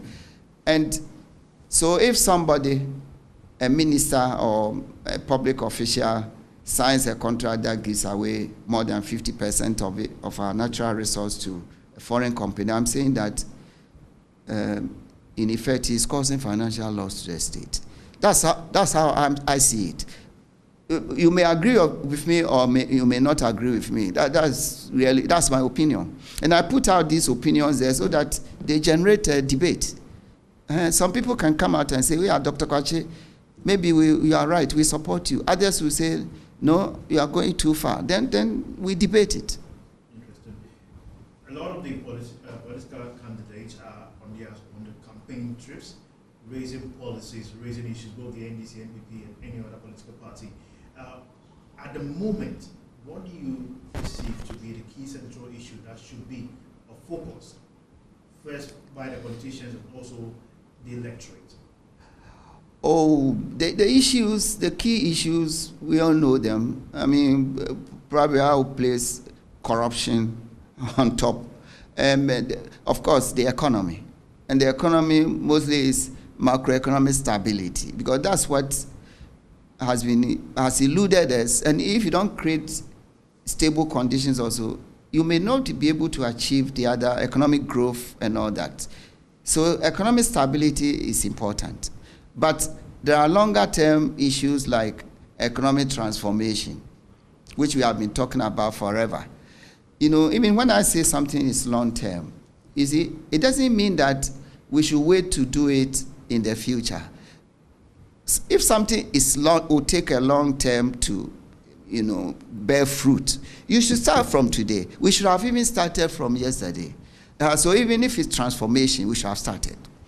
Macroeconomic stability has been eluding us forever, and it's all because of lack of this fiscal discipline, even monetary discipline. That one will be going to that next. I mean, that will be our next forum or roundtable.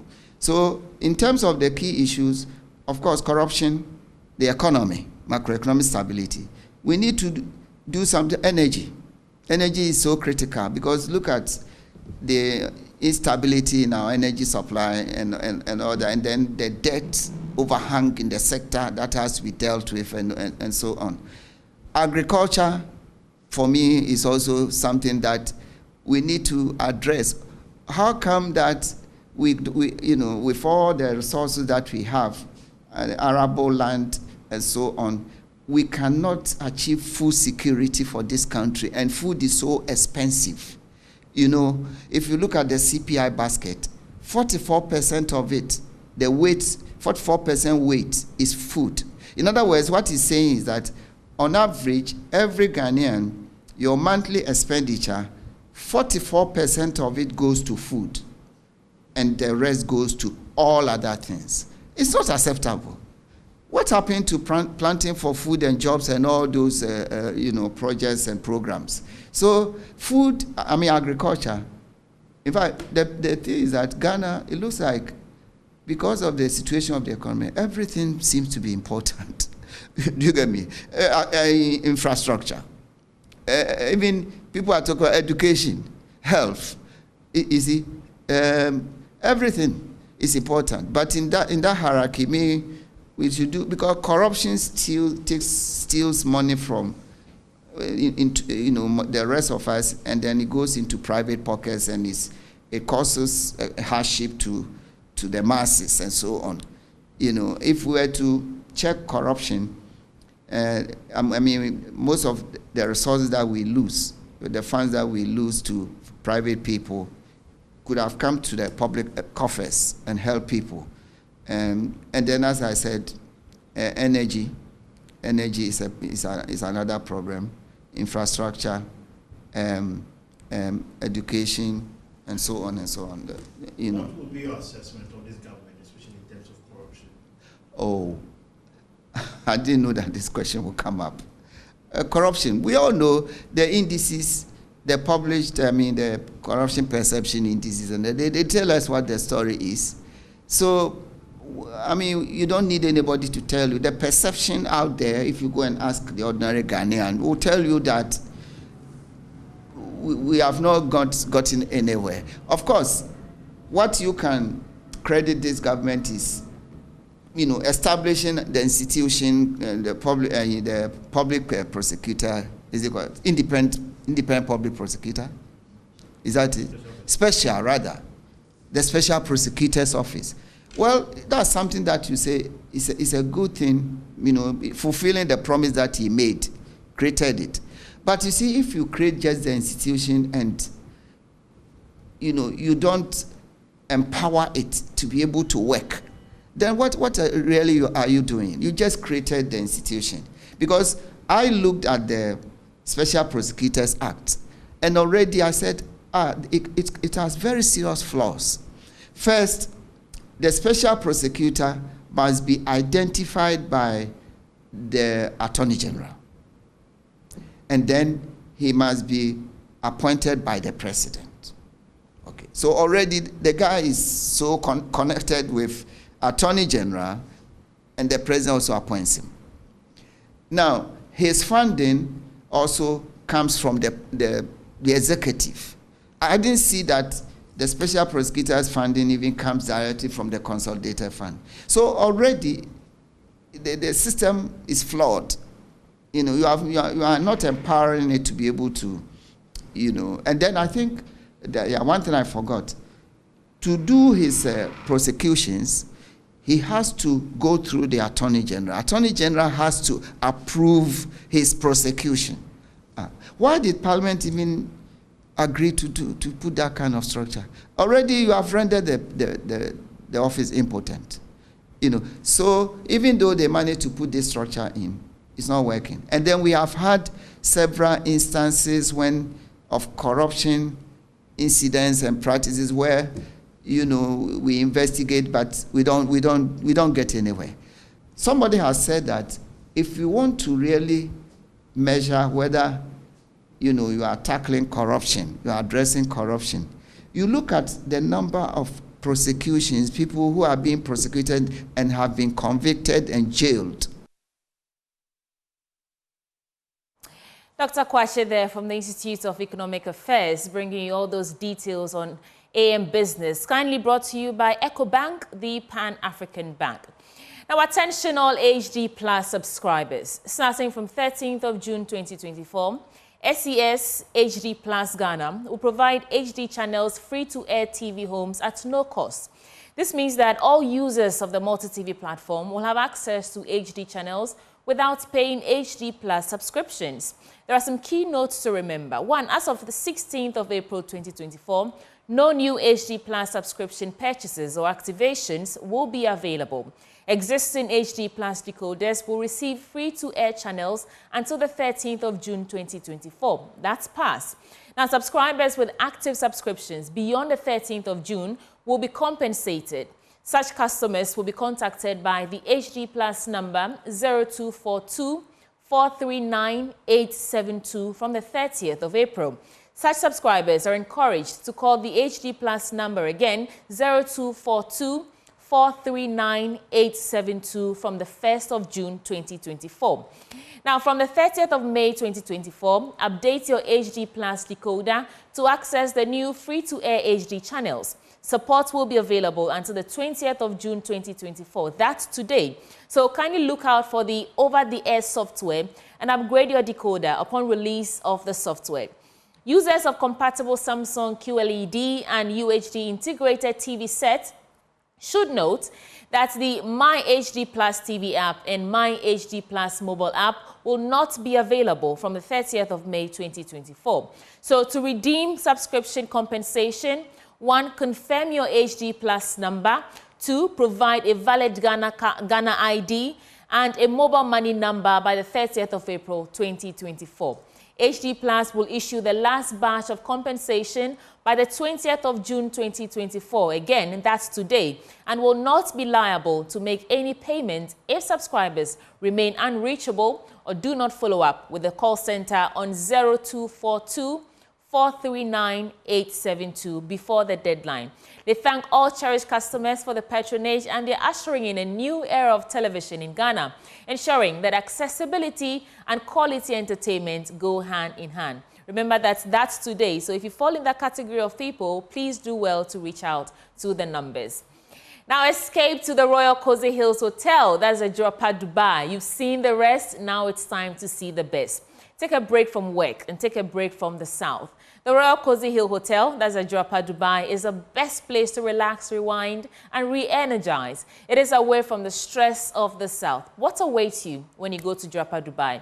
Unforgettable safari experience. There's an amazing array of wildlife, including lions, hippopotamus, zebras, ostriches, and many others, using their spacious and well-secured game tour vehicles or quad bikes. 2.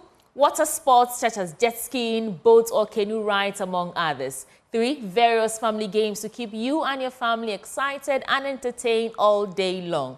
4. Great tourist attractions in the Upper West region, including the Mushroom Rock, the Slave Cave, etc. So escape from the South, escape to the North. Escape to Royal Cozy Hills Hotel, the Europa, Dubai, for an unforgettable safari experience. You can call them on 0501 694 280 or 024 88 444 63 for reservations or further inquiries. Bringing us to the end of the show this morning, but I want to extend a hearty, happy birthday to my friend Najwa, a decade of friendship.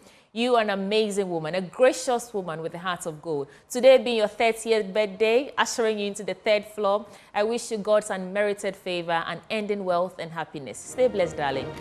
My name is Sweetie Abochi. We're back on your screens tomorrow at 6 a.m. See you.